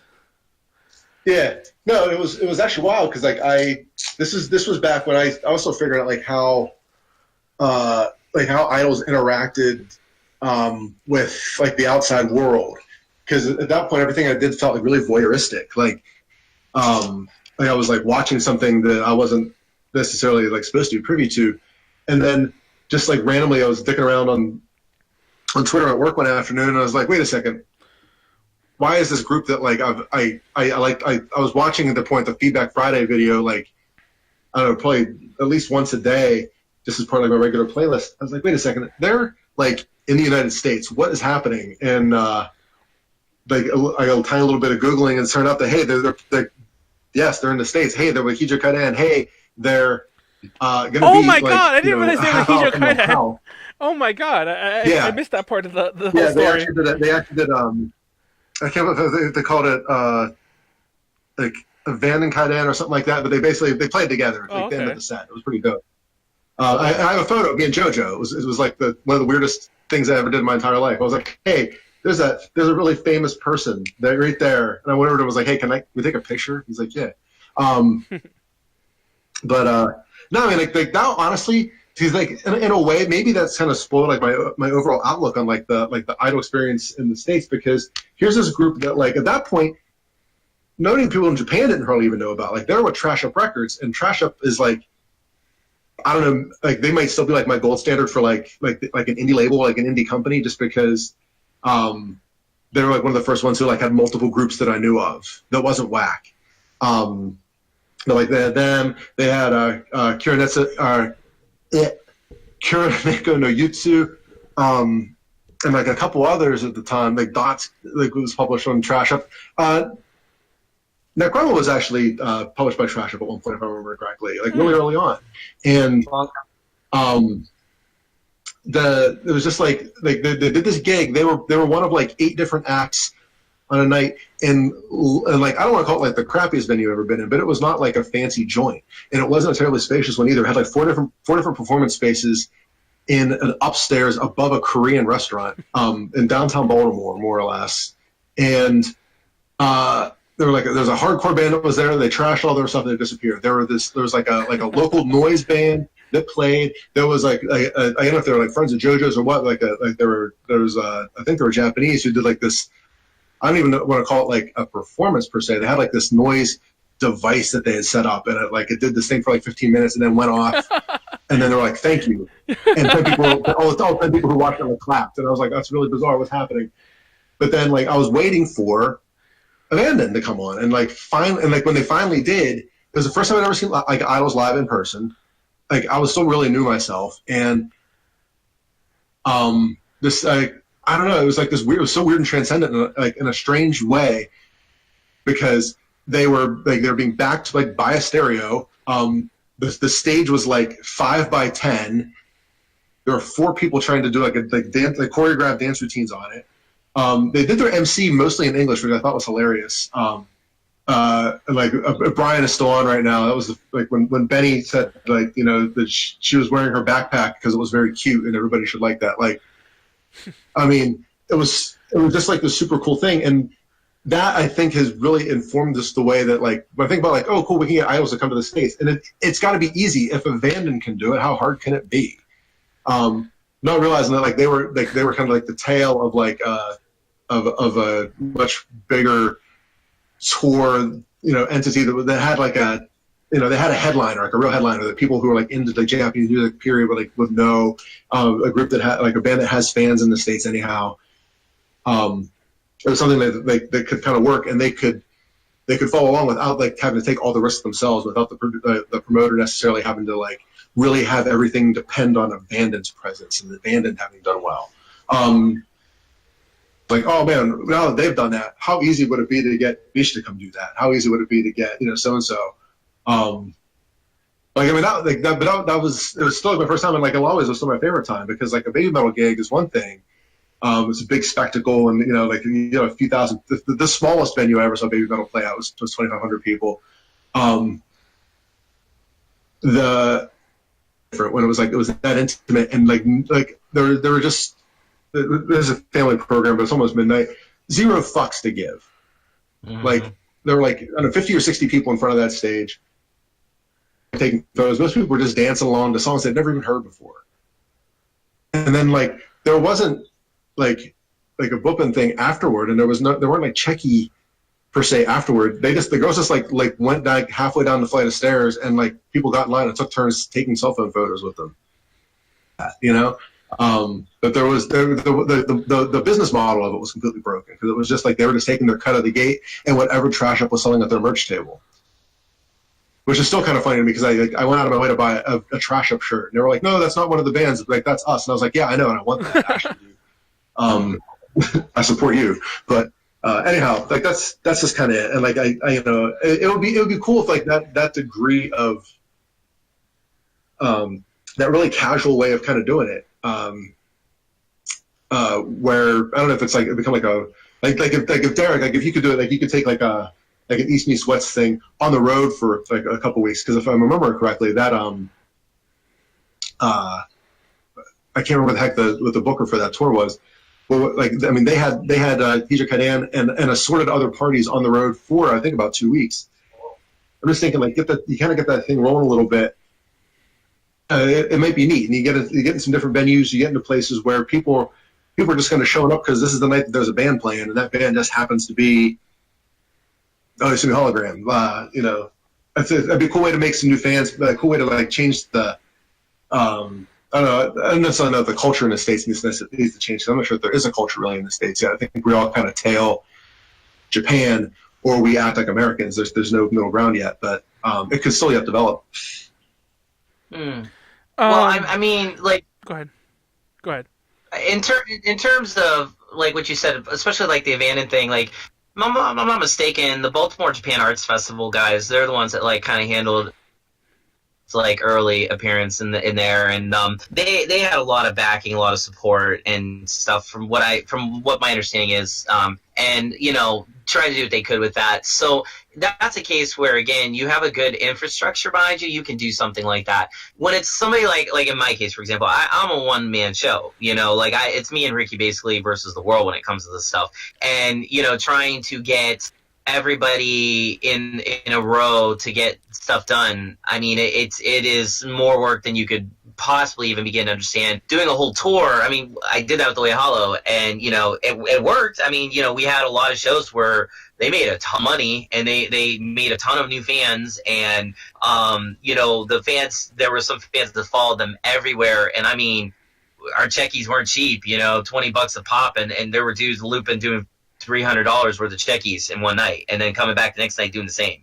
So it's, you know, there's a fan base there. The problem is it's like bringing them over for all the things we discussed: the visa issue, marketability, the language barrier, you know, money. Not every group is gonna be that big or gonna have money. You gotta have a guy like me then being willing to drive them everywhere in America. That's not fun. You know, driving to passenger van up and down California, Oregon, and Seattle. No, it's not. We need like fun. the Idol RV, man. We need the Idol RV. Well, oh the my thing God. is, it would be cool to do like a Warped Tour type deal where you had like 30, 40 idol groups and they'll come, or it doesn't even have to be that big. It could be 5 groups, 4 groups, 3 groups, whatever, and tour, sure, and make it a festival thing. It's interesting you say that because I am kind of trying to put something like that together, but it's kind of, again, it's not even just the logistics. Is there a reason for it? Is there a point? I'm doing this because I love it. I love these groups. I knew that Yanemi wanted to come to America. I knew that Hanako didn't necessarily want to come, but I just wanted her to come because I thought Americans would like her. It was just me thinking ahead, thinking there could be a market for her there because she's so different. And Necroma, that's a no-brainer. So it's like I put it all together because these are groups I love, and I don't have a problem working for them because it's not work for me. It's a real joy to do menial tasks for them and hard tasks too, like make sure they're all safe in a 15-passenger van when we're barreling down the road at 80 miles an hour in blistering rain. That's not fun, but they trust me. I trust them. Like I do it for that. You know what I mean? I do it for that. The fact that I can be part of history in that regard in the idol world. But does it make sense to do it regularly or often? Not without money, not without America itself on a government level supporting visas to do it, not without a much, much larger fan base in America. Because again, a lot of the fans that came to the shows that I put on, a lot of them weren't, were overseas, they flew, or they weren't even from the cities I was doing them in. There's got to be more of a market, but that's how you build it. At the same time, it's like a catch-22. You got to do that in order to build a scene. So, go ahead. It's funny because Moondoggy in the chat, I swear he's giving me all the good topics right now, but Moondoggy in the chat brings up 2 kind of interesting points, which is funny because they kind of contradict each other. At one point, here it goes. I need to find it. Oh, I scrolled up. Sorry. If you can find a money marker, very deep pockets for your dream tour, it can happen. I can't tell if that's if that's sarcastic or not. Wait, what was it? I'm sorry, I didn't. He says if you can find a good money mark, your dream tour can happen. Like as in, you can have all this, happen. Which is a point that I wanted to make in the notes, and I guess I didn't. Now there are a few shows like it's always the road to go is to like that I've been told, and I actually shy away from this so much. We've never done one to this day so far for anything, by the way, is to kickstart something. Because I've always felt, and mind you, this is also a sentiment shared by other promoters and whatnot. I've always felt that Kickstarters aren't a very good indicator of actual interest of a group or a show, because you get things like that. Like, what if you find somebody who's willing to bankroll the whole thing? That's not unless it's an event or a venue or promoter who believes in it. You know, if it's a fan who just has like millions of dollars burning in their pocketbook and they just want to to have this thing happen, have it happen many times, that doesn't really indicate, like you said, that there's an actual audience for these for these artists as well. Which actually leads to the next point that Moondoggy mentions about the unrealistic expectations of touring in America and all that goes along with it. America is so hard to tour in general. There's a very famous story. I won't say the band. It's not like bad, but it's just a funny story. There's this band who came through a friend of ours, and we interviewed them and everything. And the promoter was telling me this funny story. They mentioned over dinner. They're like, "Oh yeah, we really want." Mind you, they're at a con in L.A. They're like, "We really want to go to Chicago for a day. Can we just drive up there and drive back real fast?" And we had to explain to them. She's like, "What do I tell them?" It's like, you got to show them a map, put Japan on it, and show them how big it is compared to the U.S. And, so maybe they'll get a clue that, like, because in Japan, in theory, like, Honshu, whatnot, you could kind of drive, a day trip all the way up north and come back, and maybe not spend a lot of time, but, it's doable in theory. But none of that will ever happen, maybe not drive, but take a train or something. I don't know.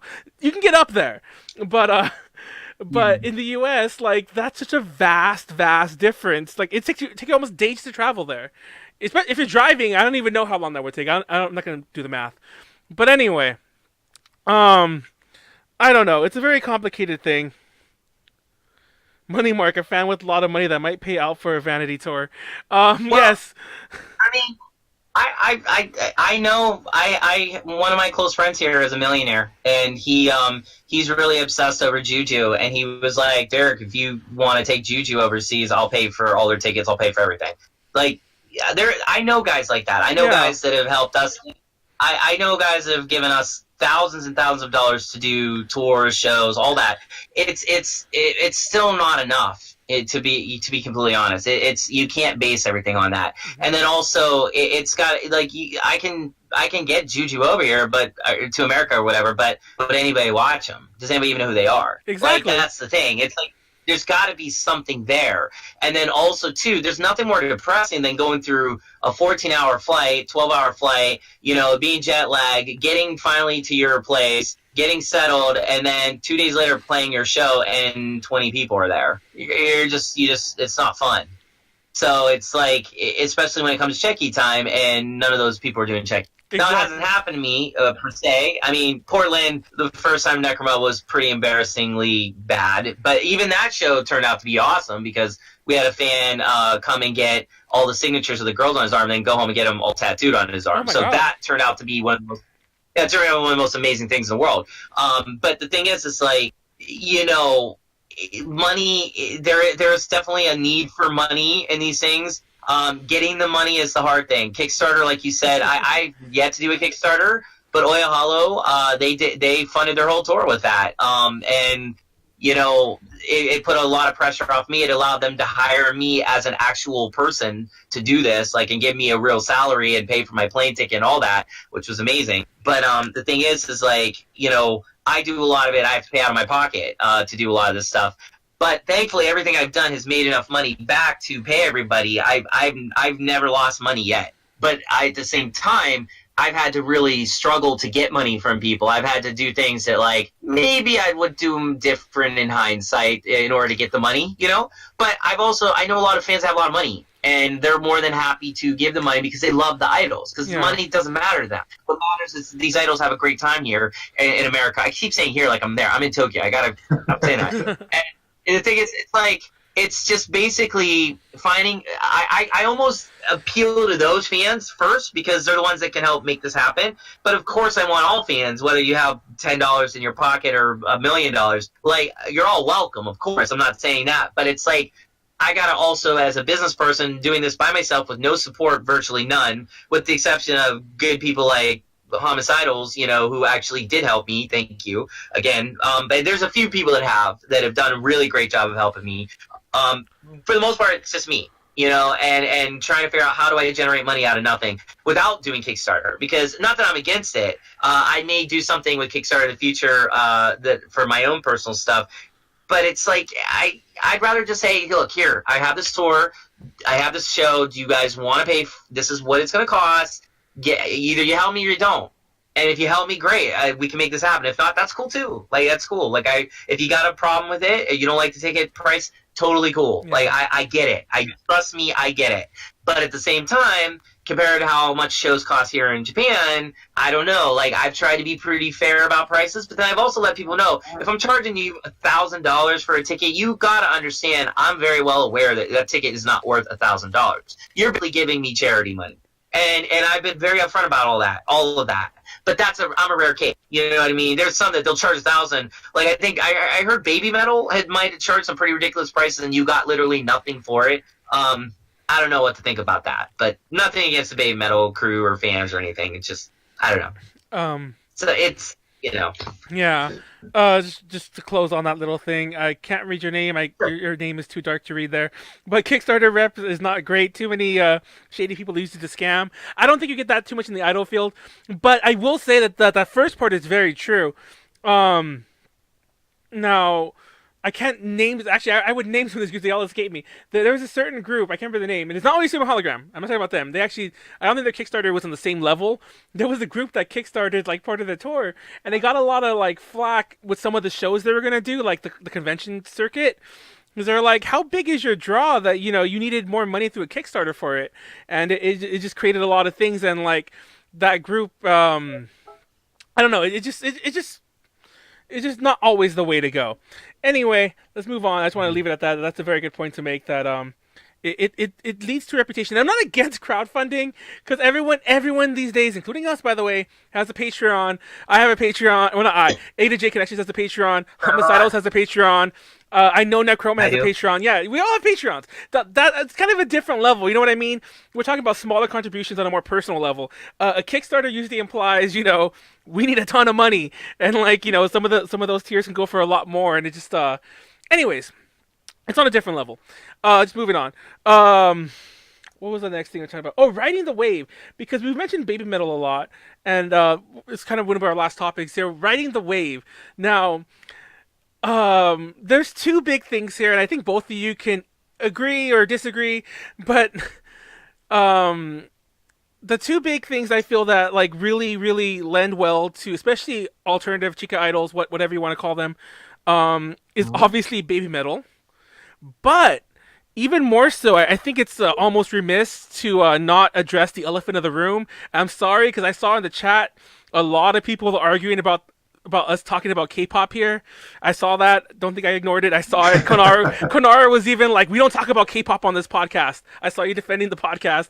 But I am going to bring up KPop for a second, because I think it's remiss to not mention that about helping, other Asian artists. Now, this annoys me to no end. I say this on every podcast. I don't think Derek really, almost every podcast. I don't think Derek has really had to deal with this because you spend most of your, your things in Japan, or it's kind of a little different, the Chica Idol scene. But if I had $1 for every time I told somebody about ADJ Connections, and the next comment was, "Oh, so you cover K-pop? Oh, so yeah." Are you serious? Yes. And this is Manny, I'm sorry. Or this is super common. I've had people refer to BABYMETAL as K-pop. I love K-pop. BABYMETAL's one of my favorite. Or like, I love BABYMETAL. I love all K-pop. And they'll say it like that, and it's like, oh my god. Now, what's trippy for me, man? Like, just to put it in perspective.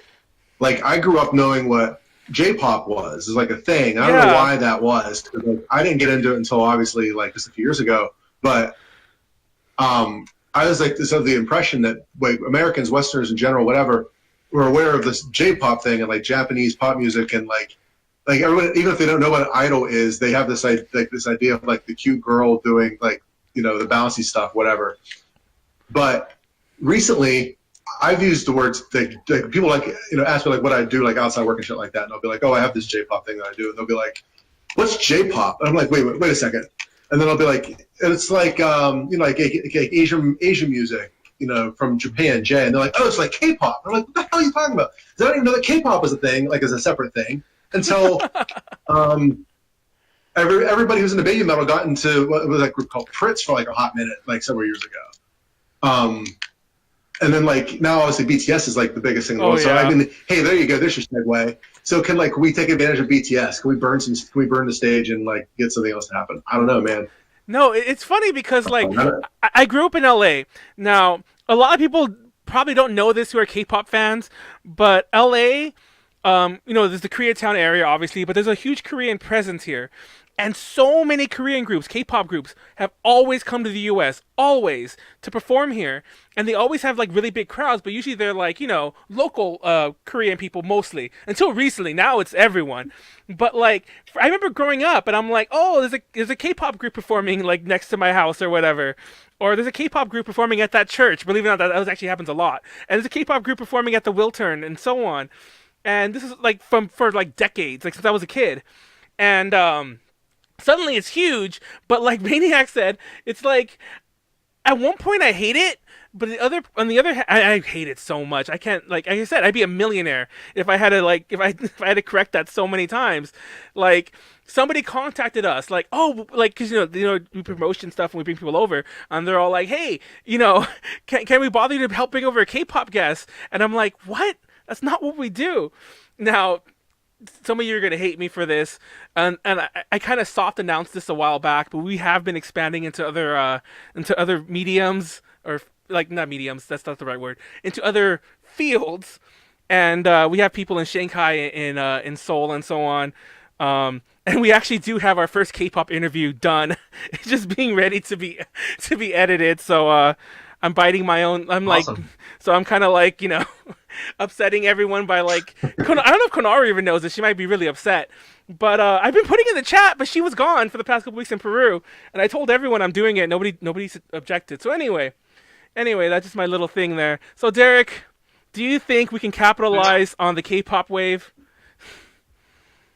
I mean, like I personally I love K-pop. I don't have a problem with it. I was a big fan of AOA, Choa. Like I was obsessed with that girl for a long time. So like there's definitely something there. AKB has done the collab with with Produce 48 to create Eyes One. Eyes One is huge now. I mean gigantic, and it's a good thing. It's a good thing.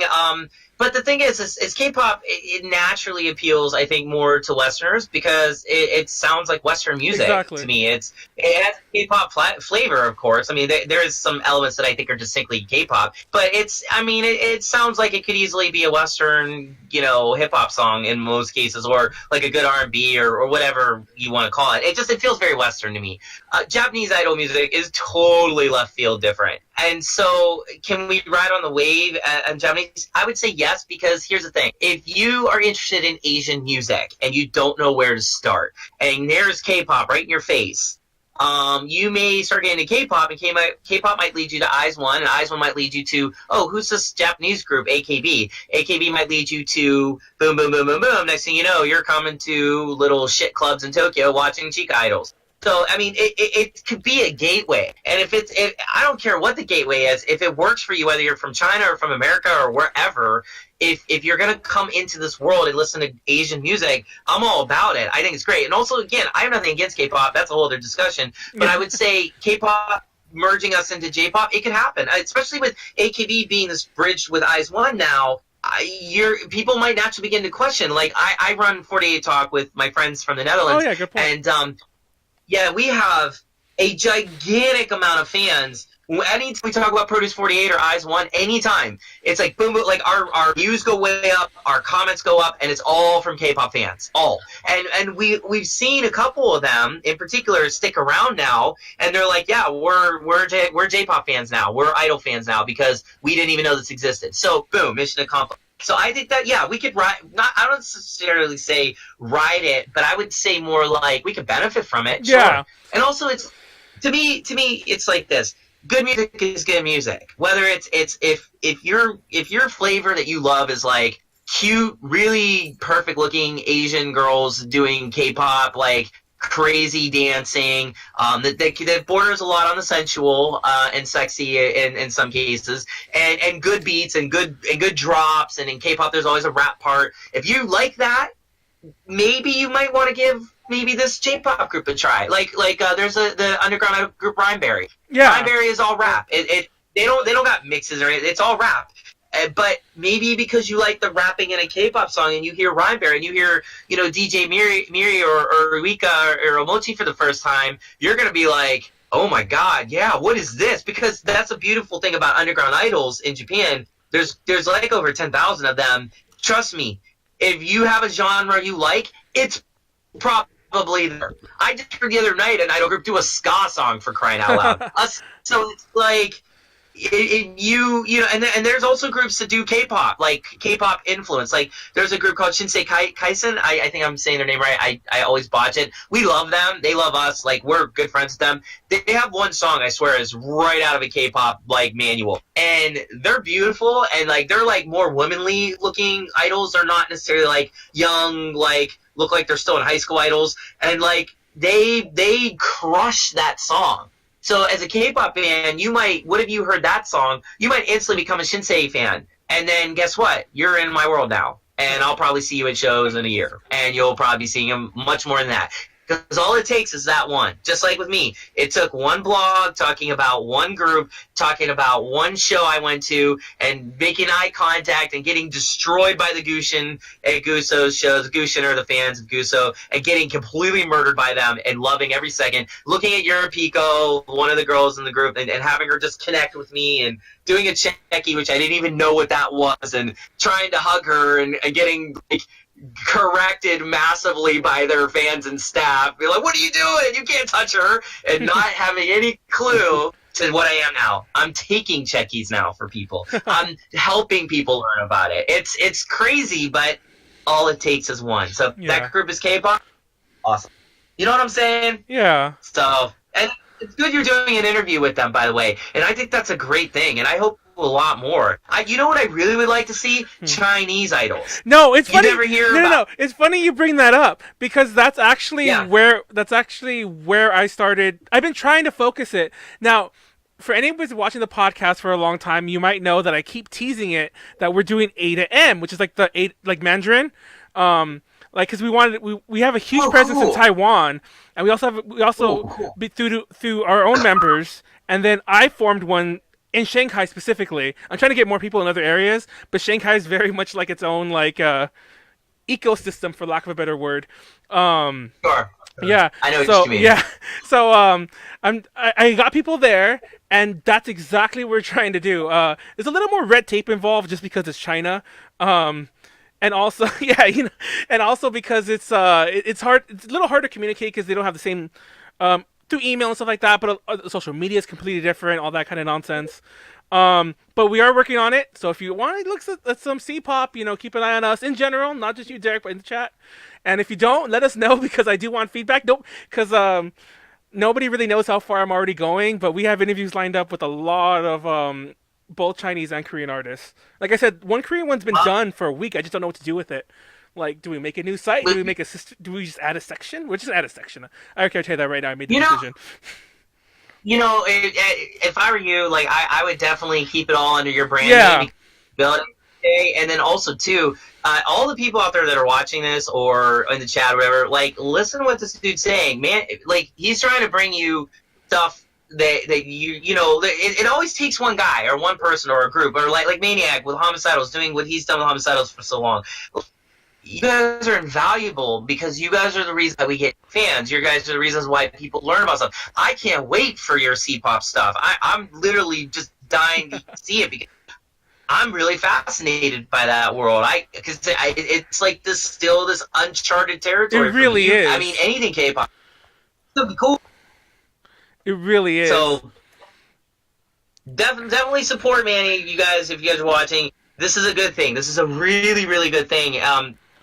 We need more people to do that. So I hope you'll inspire others to do it. Hopefully somebody from China will get on their YouTube channel and be like, yo, watch A to J. This guy knows what's up. We're doing the Chinese version. We're going to tell you all about Chinese idols.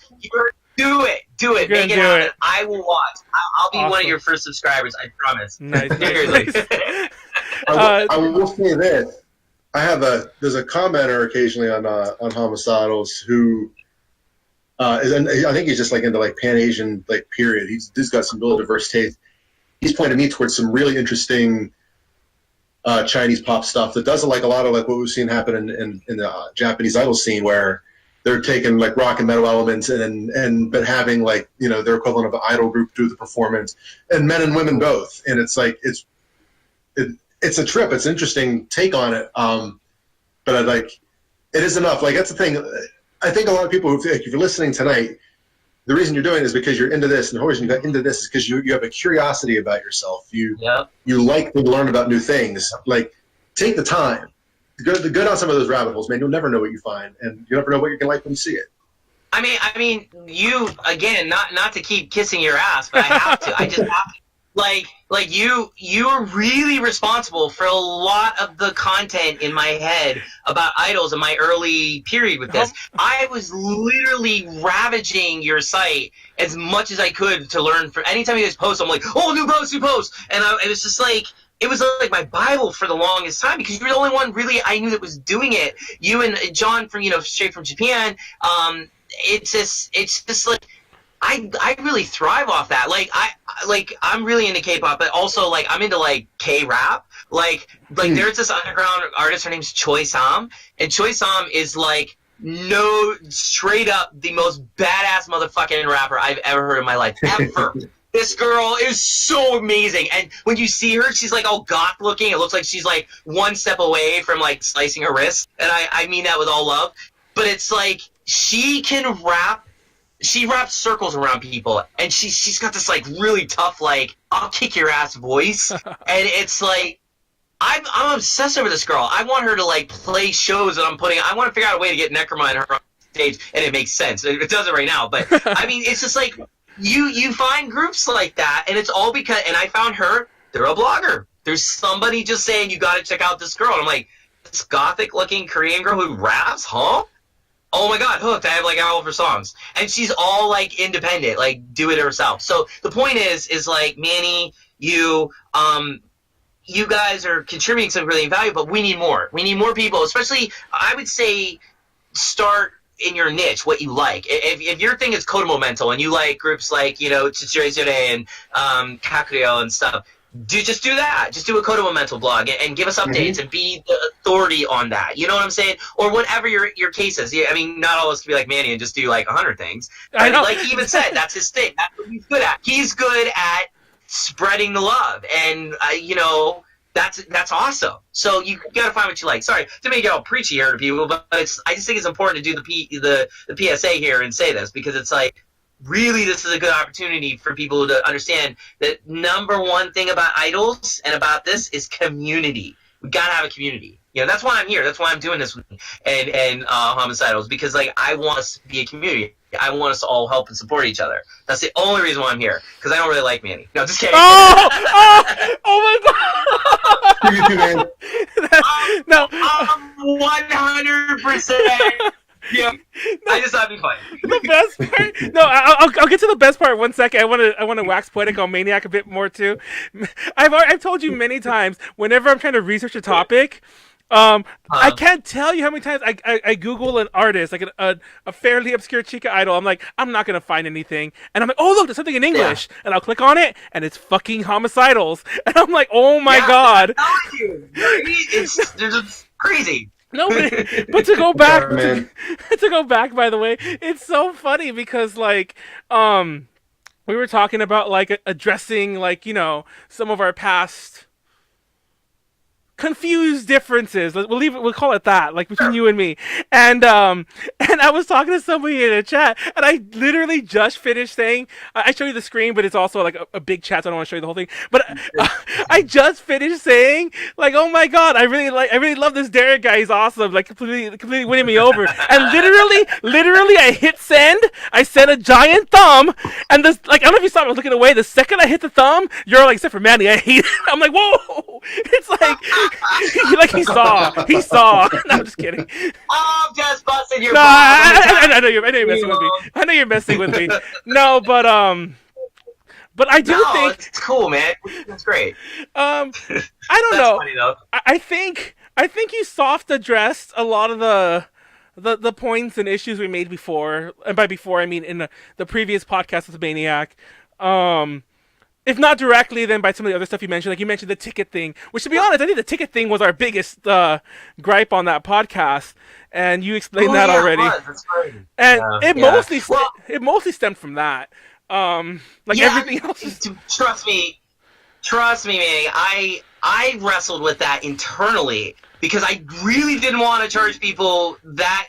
Those are ridiculous numbers. I know that. But I had fans telling me they pay it. And also, I kind of put it up almost like it's a joke. Like, oh, we'll see. I actually had a ton of people pay that money. And they weren't complaining, and they were really happy. And I even apologized to every one of them when I shook their hands at the show. And I'm like, I'm so sorry you paid this. And every one of them, without exception, was like, no, what you're doing is important. This is why we're paying it. Because they understood that it's not about the ticket. It's about getting these idols over here for something this big. And so it was like, that's the only reason why I did it. Will I do it again? I don't know. I'm thinking about it. But at the same time, it's like I want there to be more value somehow, but without it just being a charity thing. But it's like, at the same time, I'm just honest. Like, I can't do this without people paying money. Like, that's just how it is. And if you're not going to pay, I can't do it because I'm one person. I don't got a bank account full of money. My millionaire friends only want to pay for what they're interested in, and if that's not what I'm interested in, tough shit for me. So it's like, it's basically, I got to just appeal to the fans. If you really want them to come to America, prove it. Pay the money. Show me that you want it to happen. And if you don't want to just come here, because that's the easiest thing to do. If you're going to pay $1,000, you might as well just come here. I totally think that's the better option to do. But again, this is something special. This is trying to create a community, a scene in a place that isn't called Tokyo. And if we're going to do that, people's got to sacrifice, and that's going to be your wallet in most cases. The best I can do is offer you this, and this, which I tried to make every package good. But again, everybody was cool with it. Everybody was fun. The private photos that I did, we had a great photo shoot with Yanami, Hanako, and Chroma. That was actually one of my favorite days of my whole life because it was so much fun to do that photo shoot and having the framed photos. Everybody really loved those photos. I went out, I got nice photos. We had them printed on really good quality paper. We had all the idols sign it. It was like cool. And then, if you got the high tier with East Meets West, I'm sorry, I'm talking about East Meets West, by the way, with the tiers, with the ticket pricing. You got like a private thank you video. Took me months to make it happen because the idols were very busy. Necroma had a really hard time committing to doing it because we were so busy. But like Yanami, all the girls, they all did private videos. Hanako's thank you videos were hysterical. They were so funny. I even saved some of them for myself because they're so funny. So it's like you got something really private and special that nobody else on earth has. So in that sense, is it worth $1,000? No, probably not. But the fans thought it was. Because I'll put it in perspective.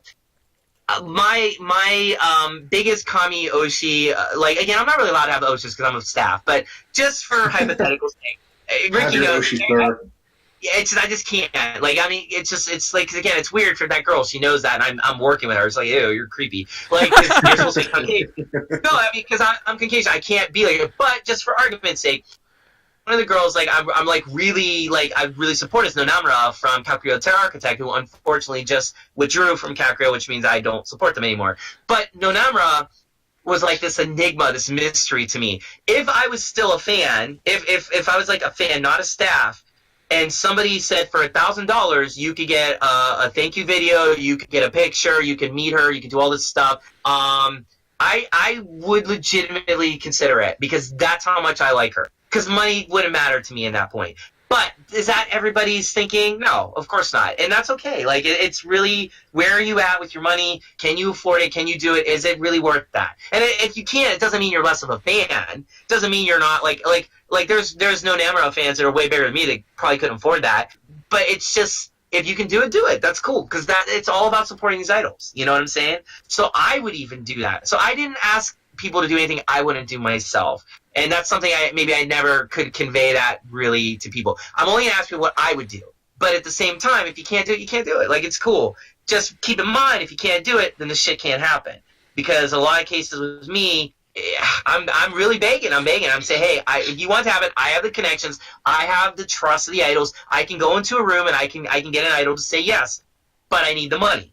So that's kind of the part I don't have. So no, it was mainly the wording you used on that. It just I know. Yeah. No, I think I heard Maniac chuckle at it too. For the record, the wording you used for that just it was funny. It's the kind of thing that you could do a sound bite of that just by itself, and it'll be hilarious. Yeah. But don't do it though. Sure. No one do it. Don't do that. That's messed up. Please And I like him now, so don't me. do it. Fine. No, just kidding. Not that I didn't like you before, but anyway, I didn't know you before. It's all good. So anyway, It's all good. yeah, I don't know. Like, so that was our biggest point. To be fair, there was, I think, a lot of it just kind of centered around that. And I do remember that we actually had like a big podcast. That was like a 3-hour. That was one of the 3-hour ones. But I remember we had a big podcast in that we had several other topics. We had videos to cover, so that wasn't our main focus. Like, it's not like an anime Matsuri one that's coming up where we're gonna just rail on them for 2 hours. So it wasn't that. So I think that was the only real big point we made. We just really beat it home for like longer than we might have should have. But anyway, so let's go on to the future, which will be our last thing to wrap it up. The future of these overseas idol stuff. And by overseas idol, I don't mean overseas idol collection, which is a thing we help out with, which is like idols from not Japan, the ones, in America. You're familiar with some of them, like you've worked with Fairy and so on, but there's several. There's a whole scene around here, in general, and we've had like several of them on the podcast, but not that. We're talking about back to our original topic. So let's talk about the future. I don't know. It's funny because I'll be real with you. I won't say the name of the convention, but there were a couple that we were supposed to, and not actually A to J connections per se, but as in like we were kind of like a third party, like how these things go. Like they ask a promoter, they don't have an idol client, so they ask someone else, and then we ask someone else. We were like in that chain, and it got back to us at a couple conventions. We're just outright, we don't think idols are marketable anymore. Like idols aren't big anymore, and we've got that several times this year, and it's really upsetting. Mm-hmm. And these aren't the tiny 2,000 to 10,000 man conventions. These are some of the huge name ones, like the 30,000+ ones. And I'm like, you have the audience. It's like, are you blind? And it's funny because some of these smaller conventions are still willing to like throw it out there and get them to come, but these bigger ones aren't. So I unfortunately deal a lot with the con scene, not so much the standalone scene. So to me, 2019 doesn't look like a good year in the U.S. To be fair. In the U.S. But then again, I think Derek has more of a grasp on the non-con, circuit, so to speak. And you could probably what do you see in the future of in this kind of thing? Well, I that's a great question. I think again, the market's so unpredictable. We've had the idol apocalypse here in Japan in January alone. Some gigantic groups have fallen or have announced graduations, and it's been extremely depressing around here lately. I still think 2018 is actually going to be a great year, but just more because I know what NECROMA's doing. All I can say is this: for us, we don't let necessarily people kind of dictate to us if we're going to be successful or not. We appeal to the fans we can. We are trying to expand and play other things. NECROMA is going to be playing some gigantic festivals this year, so some festivals still think idols are marketable. And then also, we plan on doing some tours. I am thinking about doing East Meets West too. I guess that'll be a big acid test about marketability. Will I get anybody there? Will they support? But again, with that, it's also more about blending bands into the getting their fans, because that's the whole point. I want fans to share, and I want us to get new fans on the way I know how to do it. I have a plan I'm working on with that, and if the plan goes through, it will be surprising, I think, for some what I'm going to do. The groups I am going to bring over more than just Necroma. I don't know if I'm going to bring over one group or three groups. I'm thinking three at this moment, but I'm also kind of okay with just doing maybe one or two, just keeping it a little small. I don't know. I'm working on that now. So that's the future I see for like what I'm doing. I don't really take into account if idols are gonna really hit it off or not. The best thing I can do is hope for guys like you, guys like Homicidal, guys that are out there doing blogs to promote, support, talk it up, get excited about it, come be part of it. I have a pretty good open door policy with interviews and stuff. Any idols I work with, you want to interview them, just come. I'll set it up. I've done it for Homicidals a couple times now, and I think by doing that, we grow the community more. It's going to be a long time. I mean, unless a group comes over and makes the biggest splash on earth and catches everybody's attention, but that's, will that happen? I don't base my thinking on that. I'm more focused on finding the fans of the groups that I'm working with, appealing to them first, because they're the ones that are going to give me the base of support, and then from there expand and get all the new people through marketing. That's worked for me. That's kept me in the green. That's also kept the shows fairly full, with the exception of only one or two out of all the shows I've done overseas. So conventions would be great. I think conventions should pay a lot more attention to idols, only because, especially if you're a convention celebrating Japanese culture and weird culture at that, otaku culture, and why not have them? Because they're fun. Especially if you're a convention and you're having a class on Wodagai, and you don't have any idols there playing, why have the class? You know what I'm saying? So it's like if you're understanding and supporting idol culture, at least on that level, why don't you just bring some idols then? And there's people like me, and that's something I guess I'll leave off on. If there's anybody out there that wants Necroma to come, or any idol group to come that I work with, and do a little bit of research on me, you'll see who I work with and who I like, because that's my big rule. I have to like the group. If I don't like the group, then I'm just not going to work with them. If you want them to come to where you are in the world, pitch it and promote it and show me that there's a reason to come, and we'll come. We're underground. You don't have to go through a big marketing music label. I mean, some groups that I work with, yes, they have to do, like Yamu had to get approval through ACBAC and stuff, I want to say. But even then, they said yes because they knew me so well. I do have, at this point, the trust and the clout to do that, because I've been working my ass off here to get that. So I can make a lot of stuff happen, but again, you got to prove to me that it's worth the time. So, don't say, hey, can you come play this place in the USA? Oh, by the way, we're not going to pay for your plane tickets. We're not going to buy you room and board. Good luck with food, and you can maybe have a sound check. We don't have a backstage, so the idol's going to have to get dressed in front of everybody. And, we'd love to have you. I mean, come on. If you want us to come, be understanding that we're coming overseas, and we have people that don't speak the language, and they're coming. It's a huge endeavor. So if you want it to happen, you've got to prove it to happen. I'd say it does rest a lot on the fans to make it happen, but it also rests on us too, to present good packaging and good concerts. That's also my responsibility. Can I give you a package you could I'll spend a bunch of money on that. Sure, why not? Or you might be like, not this time, Derek, this sucks. Or maybe there's other groups, concerts going on, you're like, I'll go to this one instead. As long as you're supporting, keep supporting, whatever it is. If you don't like Necroma, but let's say you like Broken by the Scream, well, they're going to be in Arizona here pretty soon. Go support them. Please go support them. Or go support Lady Baby, especially Lady Baby, considering where they're playing and all the controversy. It really suck if they were playing to nobody. Because they're a great group and their managers are great. The girls are wonderful. They're really nice.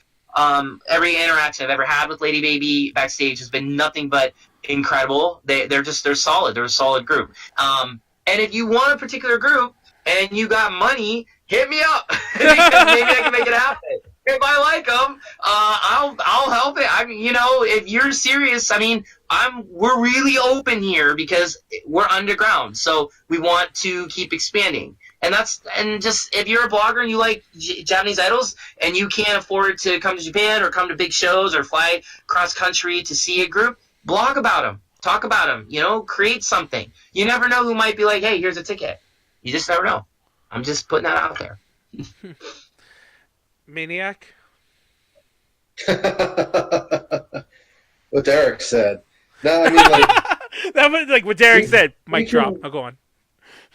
we can. I mean, there's actually quite a bit we can do, and like, you know, although I will, you know, I mean, maybe I'll win the lottery and things will change, but like, you know, I'm not gonna be in a position of Derek. I'm not gonna be trying to like book my own shows, because that's, you know, that's just not where I'm at. But, you know, I think part of the equation is, it's like you were saying, Derek, like those of us who have the other means, you know, we have the media, we have the reach, whatever, you know, there's a lot we can do to help make those gigs that are booked more successful.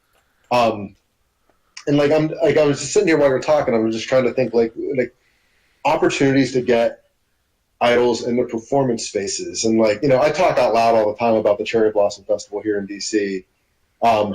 Most of the idols that we're talking about, no, that's not going to work. But it did make me think about like the Washington Fringe Festival, which is big and long and tends to be pretty well attended by the ever increasing hipster population here in the area.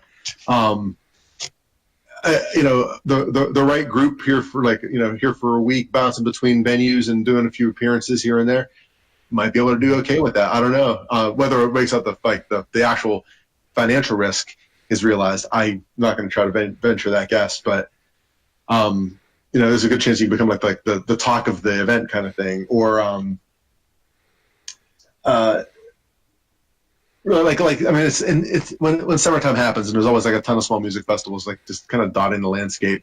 But like that kind of gets away from the ever crucial question is like, how do you make your money back as a promoter? How do you at worst break even on a very expensive proposition, bringing people, not just the performers but their teams across the country. And like, while I would love to, and this is an open invitation, you know, if someone's touring the East Coast and they come passing through Washington, D.C., my door is open. I'll be happy to put up somebody overnight. It'd be kind of weird probably to have too many people, but you know, but that's not going to save you very much money. You know, you still got to book a hotel. You got to pay for gas. You got to pay for all the other stuff.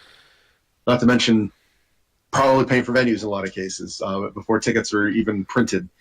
So I don't know. I think it's interesting, and like I just say, I mean, you know, for Derek having already done it and planning on doing it more, and for other folks who are thinking about doing it, you know, may all the gods bless you for taking that risk upon yourselves, and you know, doing it out of your love, and also for, you know, some service to those of us who have that same love and maybe not necessarily the same capability to get something like that put together. But then, you know, but you know, where are we as fans and as, you know, as people, you know, to one's own horn a little bit. But you know, if you have a position where you have maybe like, I don't want to call yourself like a leader, but other folks listen, and people notice what you have to put out there into the world. You can help with it. You can help spread the word, and you can help gin up interest in something that people might not know about. I, for one, just off the top of my head, I'm stoked about what Broken by the Screen might be able to do in Arizona, because that's a kind of group. If they come out there at 80% of their capability, are going to melt faces off. Oh my God, they're gonna destroy. And Chaotic Harmony's handling it, and they're good. They're good. You know, Alien, what's up? You know what I mean? Like, there's a lot of surprises left for people, and there's like it's just like when you did East was the first time. People are like, I don't even know what Hanako-san is, and I'm like, how? You know, like, I've made it my mission to make sure people know about this damn group, and like, and finding out that people are going to the gig and they're not like, it's the first time even hearing them. Mm-hmm. So like, clearly, like, there's a lot we can all do, I think, to get it up there. So I'm just like putting it like my homework. You know, it's something that we can do. We can look forward to in 2019. Is trying to just really keep fanning those flames. The fandom keeps getting bigger. Yeah. Sometimes it seems like it's kind of small and it's a very small community, but in reality, there's a lot of people in our periphery. So it's getting them to notice and getting them to want to come to stuff, I think, is really the big challenge. Well put. Yes. So like Derek was saying, get started on your blogs, get started on spreading the word out there. If you ever want to join AJ Connections, I don't know if we talk about this a lot, but we're actually a really big group. There's counting active members is probably there's over 30 of us, and then counting all of our like fringe members is far more. Now, mind you, that means you have a lot of weird bureaucracy within our groups now. So, but we straightened a lot of that out. 2018 was a very odd year for us, of a lot of internal stuff, but we straightened that out. We have a lot of good stuff coming up. Not saying you should do your own thing too, but we always look for people here too. If you remember Maniac, I think we met because we tried to recruit you. Yeah, that was our very first meeting, conversation was us trying to recruit you, which is good. You guys did it wasn't even you guys; it was just you back then. It's good you did your own. You did your own thing, because I don't think that would have ever really took off. But that was the way we first grew, was just by absorbing other blogs for a while. That was our thing. Anyhow. You're bored, man. I know. It's just, I make that joke. It's like, never mind. That makes it sound really bad now. I used to always joke about we're the Walmart of media outlets, that we just we always absorb the little guy. We move into a town and we destroy the local businesses. It makes it sound terrible, but it's the way we operated for a long time. We still kind of do, but not really. Now we try to we try to be better than Walmart. That's a goal if there ever was one. But anyway, that kind of wraps that podcast. Let's go on some upcoming stuff for us all. Now, so I mentioned earlier that we have some interviews lined up. So some upcoming stuff for me. I'll give you guys a chance in a second. By me, I mean ADJ Connections. I mentioned we interviewed Koto, so that's going to be up soon. Cool. We also at the moment interviewing Takeru. If you ever were a fan of a band called Sug, he was the vocalist for Sug. He has a project called Sleepyhead now. We're interviewing him. That should be done very soon. It's in English too. If you go to our YouTube channel, we interviewed it before in English. So if you didn't know he speaks English, then you know now. I was pretty surprised when we did that interview. We're also doing one with Miyavi soon. Miyavi's doing a concert next week. 2 weeks. And we're going to the concert and we're interviewing him there as well. If you don't know who Miyavi is, then you should know who Miyavi is. I'll just leave it at that. I'm sure Derek, you know who Miyavi is, right? Yeah, sure. Guitar player guy. Yeah. Awesome. And so awesome on. Dude. And we also have a lot of other interviews, including several Idol ones. But they're in various states of completion that I just don't want to state yet. Also, if you follow our YouTube channel, we're slowly uploading a ton of old archive things, including unpublished interviews. Like, we did one with X4. They're a boy band, a Japanese boy band. And I put the video of that up just the other day. And it's got a ton of views for being a very obscure group. And we don't publicize it. We just quietly upload all these old archival things. So and we do panels across the country. Like, we've done over 100 of them at conventions. And I always promised I'll put all the videos up, but I didn't, and I'm starting to do that now. So all that good stuff. Anyhow, I like to say 2017, because it's funny, because Derek mentioned earlier before we started how we didn't know that we did interviews and stuff like that. In 2017, Japanese artists alone, because I don't want to be like, I don't know what the word is, but we also interviewed we interviewed some voice actors and some food people and so on. So we didn't really count them, the Westerners. But Japanese artists alone, we interviewed 40 to 60. I don't remember the exact number in 2017. And we're trying to top that. I thought we topped it last year. We didn't. So I'm trying to do 80 this year. So let's see if we get to that number.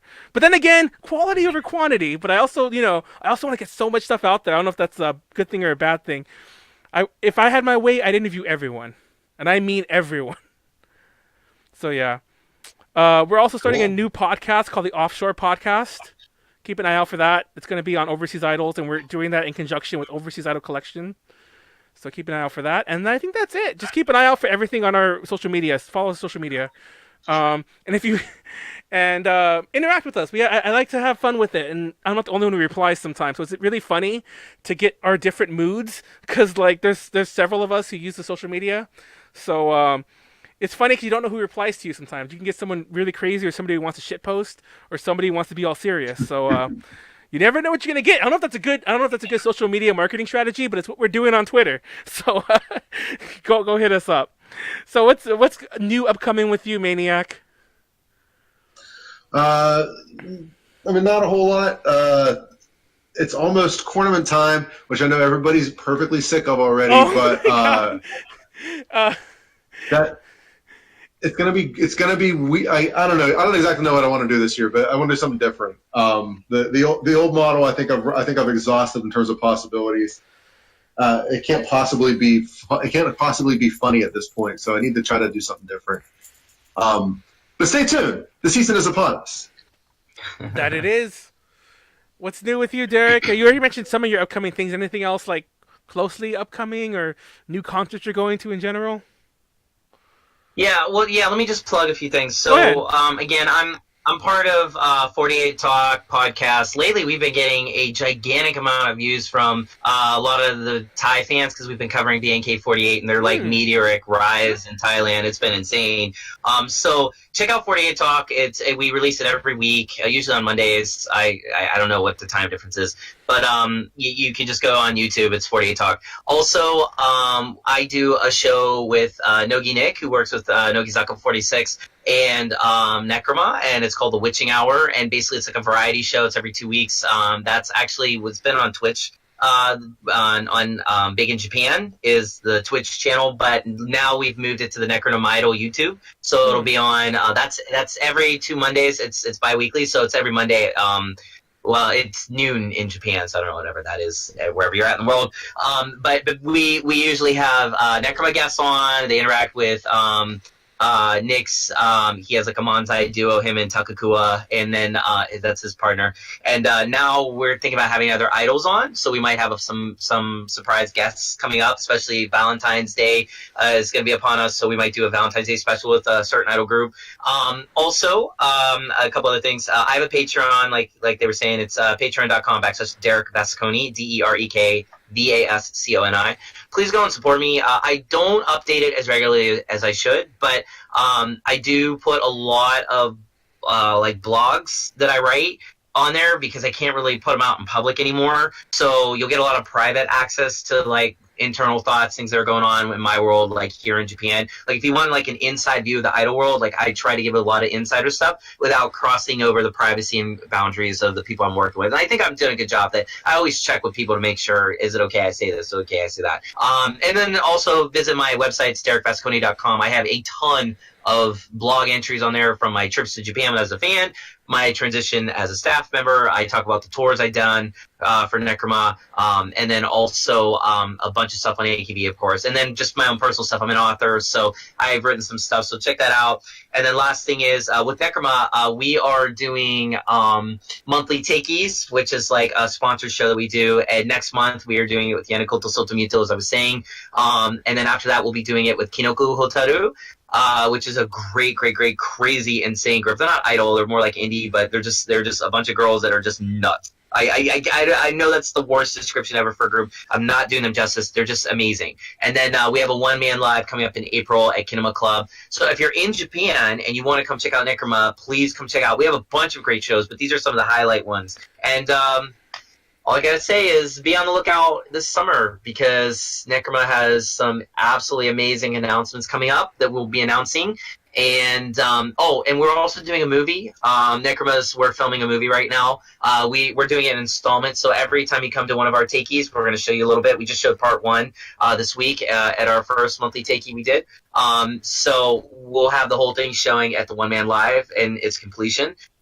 Filming was a lot of fun, by the way. Cold, but fun. But in the summer, we are going to be doing some absolutely amazing tours overseas. I can't say where or with who yet, but it's coming, by the One Man Live, we'll have it announced. And also, I am thinking about doing East Meets West too. So if you want to give me an opinion about that, hit me up on Twitter, Facebook, my website. Let me know what you think. I'm actually doing a poll on Alternative Idols Facebook page right now on who you think I should bring, and it's all the groups that I like, that I want to work with, that I want to bring. And so far, it's about who I thought was going to be it. Right now, Burst Girl and Pikarin are leading the pack, and just so happens I'm super close with Burst Girl because they used to be Guso Drop. And Pikarin, she was originally supposed to be on East Meets West 1. She was the very first idol I approached. Her manager was great, but she had a modeling video thing at the time that she thought she might do. When she finally got back to me and said she could do it, I had already booked Yanamu, and so I was like, I can't do it, sorry. But Pikarin is still somebody I do know. So she has a new manager, actually. I know him. It could happen, but you got to let me know. Support, who you want me to bring, and what can you do to help me support it? And last but not least, give me some feedback on what I should do about tickets, things like that. This seems like a good place to bring that up. A2J brought up some things about those tickets last time, and very, very understandably so. I thought about it more, and I realized you guys just didn't understand what I was doing, and that's fine. Now you do know. I don't know what I'm doing with it, but I'd like to hear your thoughts. Like, one of the thoughts I had, let me know what you guys think, actually. I want to know this actually right now from you, Manny, and you, Homicidols Maniac guy. What do you guys? Here's just a thought I had. I don't know if this will work, but let's say I bring 3 idol groups. Like, Necromo's obviously going to be part of it, because anything I do is for them. So that's number one. So Necromo will be there. Let's say I get Burst Girl and some other group. What I was thinking about doing was creating a website where each girl is listed, and under it is stuff like lunch on first day, lunch on second day, dinner on this day, dinner on that day, and a price. And you can pick what you want to do to support that girl. Maybe you want to do a checky pack of like 5 checky tickets you want to just reserve already. And then you get different things based on what you do. I don't know. I haven't brought this up today, but it's first I'm talking about it. But what do you guys, is no, yes, no, bad? And I'm open to total crap, like, no, that sucks. Like, I understand. I'm just trying to think of a way to make this fun, to pay me money to get this to happen. So that's really what it's coming down to. But I don't know. What do you guys thought? I'll say right off the bat. Oh, I was talking about one. Do you want to go first? No, you go ahead, Manny. Okay, I'll be really fast anyway. So I will say this off the bat. Right off the bat, I do think that's better. Like, no matter what, than like that's so much more structured and better. I think, and you get more, and it also gives you more of a feel over which artist will probably get the most promotion, obviously, which is good marketing material in general. But and I come from like a pretty big as in like most people who I'm familiar with promoter wise actually work a lot more with like VK or J-Rock artists, and that kind of thing is actually very common. I'm sure it's common with idols too, but it's very common with like, dinner with so and so. Like, I know I don't think he do it anymore because he's not at that. He's way above that level. But when Miyavi was first around, like some of his earlier tours, like dinner with Miyavi, dinner with Kaya. Kaya's a visual K artist. I don't know if you know who that is. Oh, no. Wait. I have to stop you. No, you're misunderstanding. You're not going to have dinner with them. You're going to pay for their dinner they can eat by themselves. Like, I totally misunderstood you. I totally misunderstood you. I'm breaking down the expenses I have so that you can just kind of pick what you want to pay for. Out of curiosity, Maniac, did you catch that? Because I missed that. And if you did, go ahead and say... Yeah, no, like, that's what I was thinking. It reminds me of... so sorry. No, I'm so sorry. I would never offer dinner with idols. That's for other idols. That's not what I do. But to be totally fair, the part I was going to come to at the end was that I don't know how it would work logistically or with management. That was going to be the last thing I was going to say, because you get a different. It wouldn't work. Because the way these things work that I did or have been a part of is they're much bigger events that are like a rented out thing, and you don't really interact with the person anyway. Maniac, go on while I think of a better way to approach this. Then, for the record, I still think that's a lot better, and the first part of what I said still applies. Sure, cool. Thank you. No, because I don't have like a strong opinion. I just know that I know people who've done this to pay for like their honeymoons. It's a real similar thing. Don't give me Tupperware for my wedding. Give us $50 for lunch at this place we're going to. Give us $100 for a couples massage at this resort we're going. Like, kind of like that model. That it's a support thing. Like, I can dig the thought process behind it. I don't know. by that I mean like I literally don't know. I don't know if I can like have a strong opinion about it.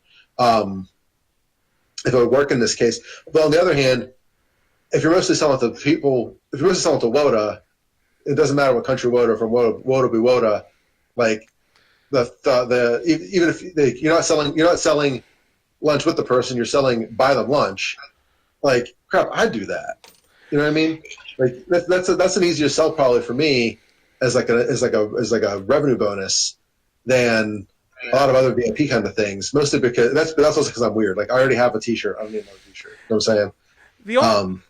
The only real problem I see with it is this pricing seems kind of confusing. Like I don't. Yeah. It seems Real. Now, first off, my Better Pro earlier, and I was going to say that Maniac kind of touched upon it, but I thought about it like when I finally understood what you meant. I thought about it right away. That would work very well because a lot of it could be sold from people who might not even are going. Like, and that could be a better way to like, get some money that way. Somebody's like, oh, I really, or especially like a Japanese fan, for example, like some of them might not be able to fly to the US for whatever reason. They're like, hey, I love, Burst Girl, this member, whatever. I'll pay for like pretty much I'll just like blitz her like, her like tiers or whatever you want to call them. Yeah. Tiers, right. And see, that's okay.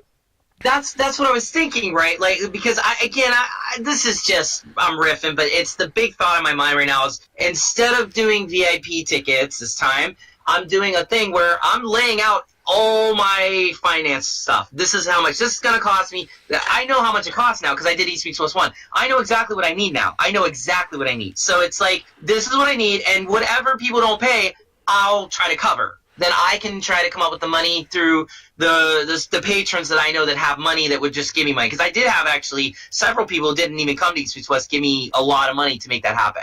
So there are people out there that will do that. But I kind of really like the idea. Like, again, if let's say I like, I don't know, I like this girl in this group, and she's like my favorite girl ever, and like I just live and die for this girl. I have pictures of her all over my wall, and all of a sudden I have a chance to buy her entire trip stuff. I can buy her lunch, I can buy her dinner, and I'll know that I made that responsible. Like, she got to enjoy her time in America because of something I did. It creates more of a personal connection. I don't necessarily know if you should get the credit, but maybe I could work that out where you get something out of it, like maybe a thank you or like I said, maybe a checky pack. I don't know. I'm still working out. I have to approach the idols about it. They might totally hate this idea. They might be like, no. But here's the other thing too. Like, let's say you get 3 girls and they're all covered, and one poor girl doesn't get anything. I would just cover them. I would just that's less of an expense. I'd rather, if I only have to pay for 1 girl versus 3, obviously my price goes way down. Also too, I'm not making any money. Like, I mean, if I make money, great, but I'm just trying to think of a way to make this fun where all my expenses are covered so that when I go there, I don't gotta worry about money. And again, I had some money things creep up on me East meets West, and thankfully I had patrons give me enough money to cover, but I didn't anticipate it. Now I know. I can itemize a budget, and I'm sure there'll still be things that I won't see, but like, I think I got a pretty good handle based off what I learned from that in the Oya Hollow tour and all the other tours I've done. So I think like this would just be a really fun way to have that connection. But I don't know. I'm open to all ideas, and I'm open to critiques on this too. If a lot of people don't think it work, I won't do it. I'm just trying to think of a way to make this good. You know what I mean? I really am. So please understand, that's kind of the last thing I want to leave on, because if I do East Meets West, which right now I'm about 80% confirmed, that's the very next thing that's going to be on my mind. How do I pay? That's going to be the very next conversation topic. And I got to figure that out fast, because I won't have that much time to, get us all in order. But anyways, that's all myself. Yeah, sorry. I don't know. There's pros and cons to it. I think anything else you want to add, Maniac? I think I said pretty much my piece. I do think it'll work because you can get a lot of overseas interest, or like you said, people who aren't able to come, which you obviously have experience with that as well. But it does seem a little confusing, and how do I say this? Like, everyone's used to paying a high ticket price. Maybe not that high, but everyone's used to paying a high ticket price. But I don't know if you'll just get like other people, other A to J connections. Not, you know what I mean to say? Like other like people like A to J connections who are gonna like call you out for that for whatever reason. Sure. So it's a complicated situation. That said, I do think that no matter what, this is a better idea than just really high price VIP packages. That's what I have to say. Yeah, me too. Yeah. That was kind of my At point. the I end want of the, there yeah, to be more of a at connection. the end of the day, I do think it's a better option. Anything else you wanted to add, Maniac? Nah, man. Okay. But keep that creative process moving. Yeah. You know, because you might stumble upon like just the right thing. Right Yeah. now, I'm not sure there is like a 100% best answer. It's probably going to take some experimenting, Yeah. honestly. Yeah, that's I think that's what. And feedback, you know, people. If somebody's got a good idea, give it to me. I'm really open minded about that type of shit. So let me know. Also, for everyone watching on YouTube, in case you missed it, I should have said it earlier. Cause by the way, if you're watching on YouTube, leave a comment. Cause I see the stats. I know that most of you watch the entire thing, and I always wonder what you guys think. And every so often we'll get a couple. Like we have some people like suggest a few episodes for us in the future. But a lot of you watch the whole thing and don't leave a comment. I don't know. Maybe just me. If I sat through a 2-hour podcast, I'd be like, "Great podcast, dude," or like, "That sucked," or "You should have," you know. I would have said something. I just find that funny. I find it funny that like hundreds of you out there will watch it all and then be like, "That was okay," and then not watch. Then either move on with your life or keep watching every week and just never say anything. And I assure you, as people in AJ can attest, I read every comment and I show everyone every comment. Like we pour over some of them. Anyway, my point to bring that up was all the links that they all mentioned. I'll have as many of them as I can that I'll remember. I'll rewind this and like go over most of them. I'll have them all in the description below. And if you're watching on the website, some of you do that because we do upload to the website as well. I'll have the links in the read more in the description below as well. So that's that. Also, I have a Patreon. Well, I have a Patreon. A to G has a Patreon.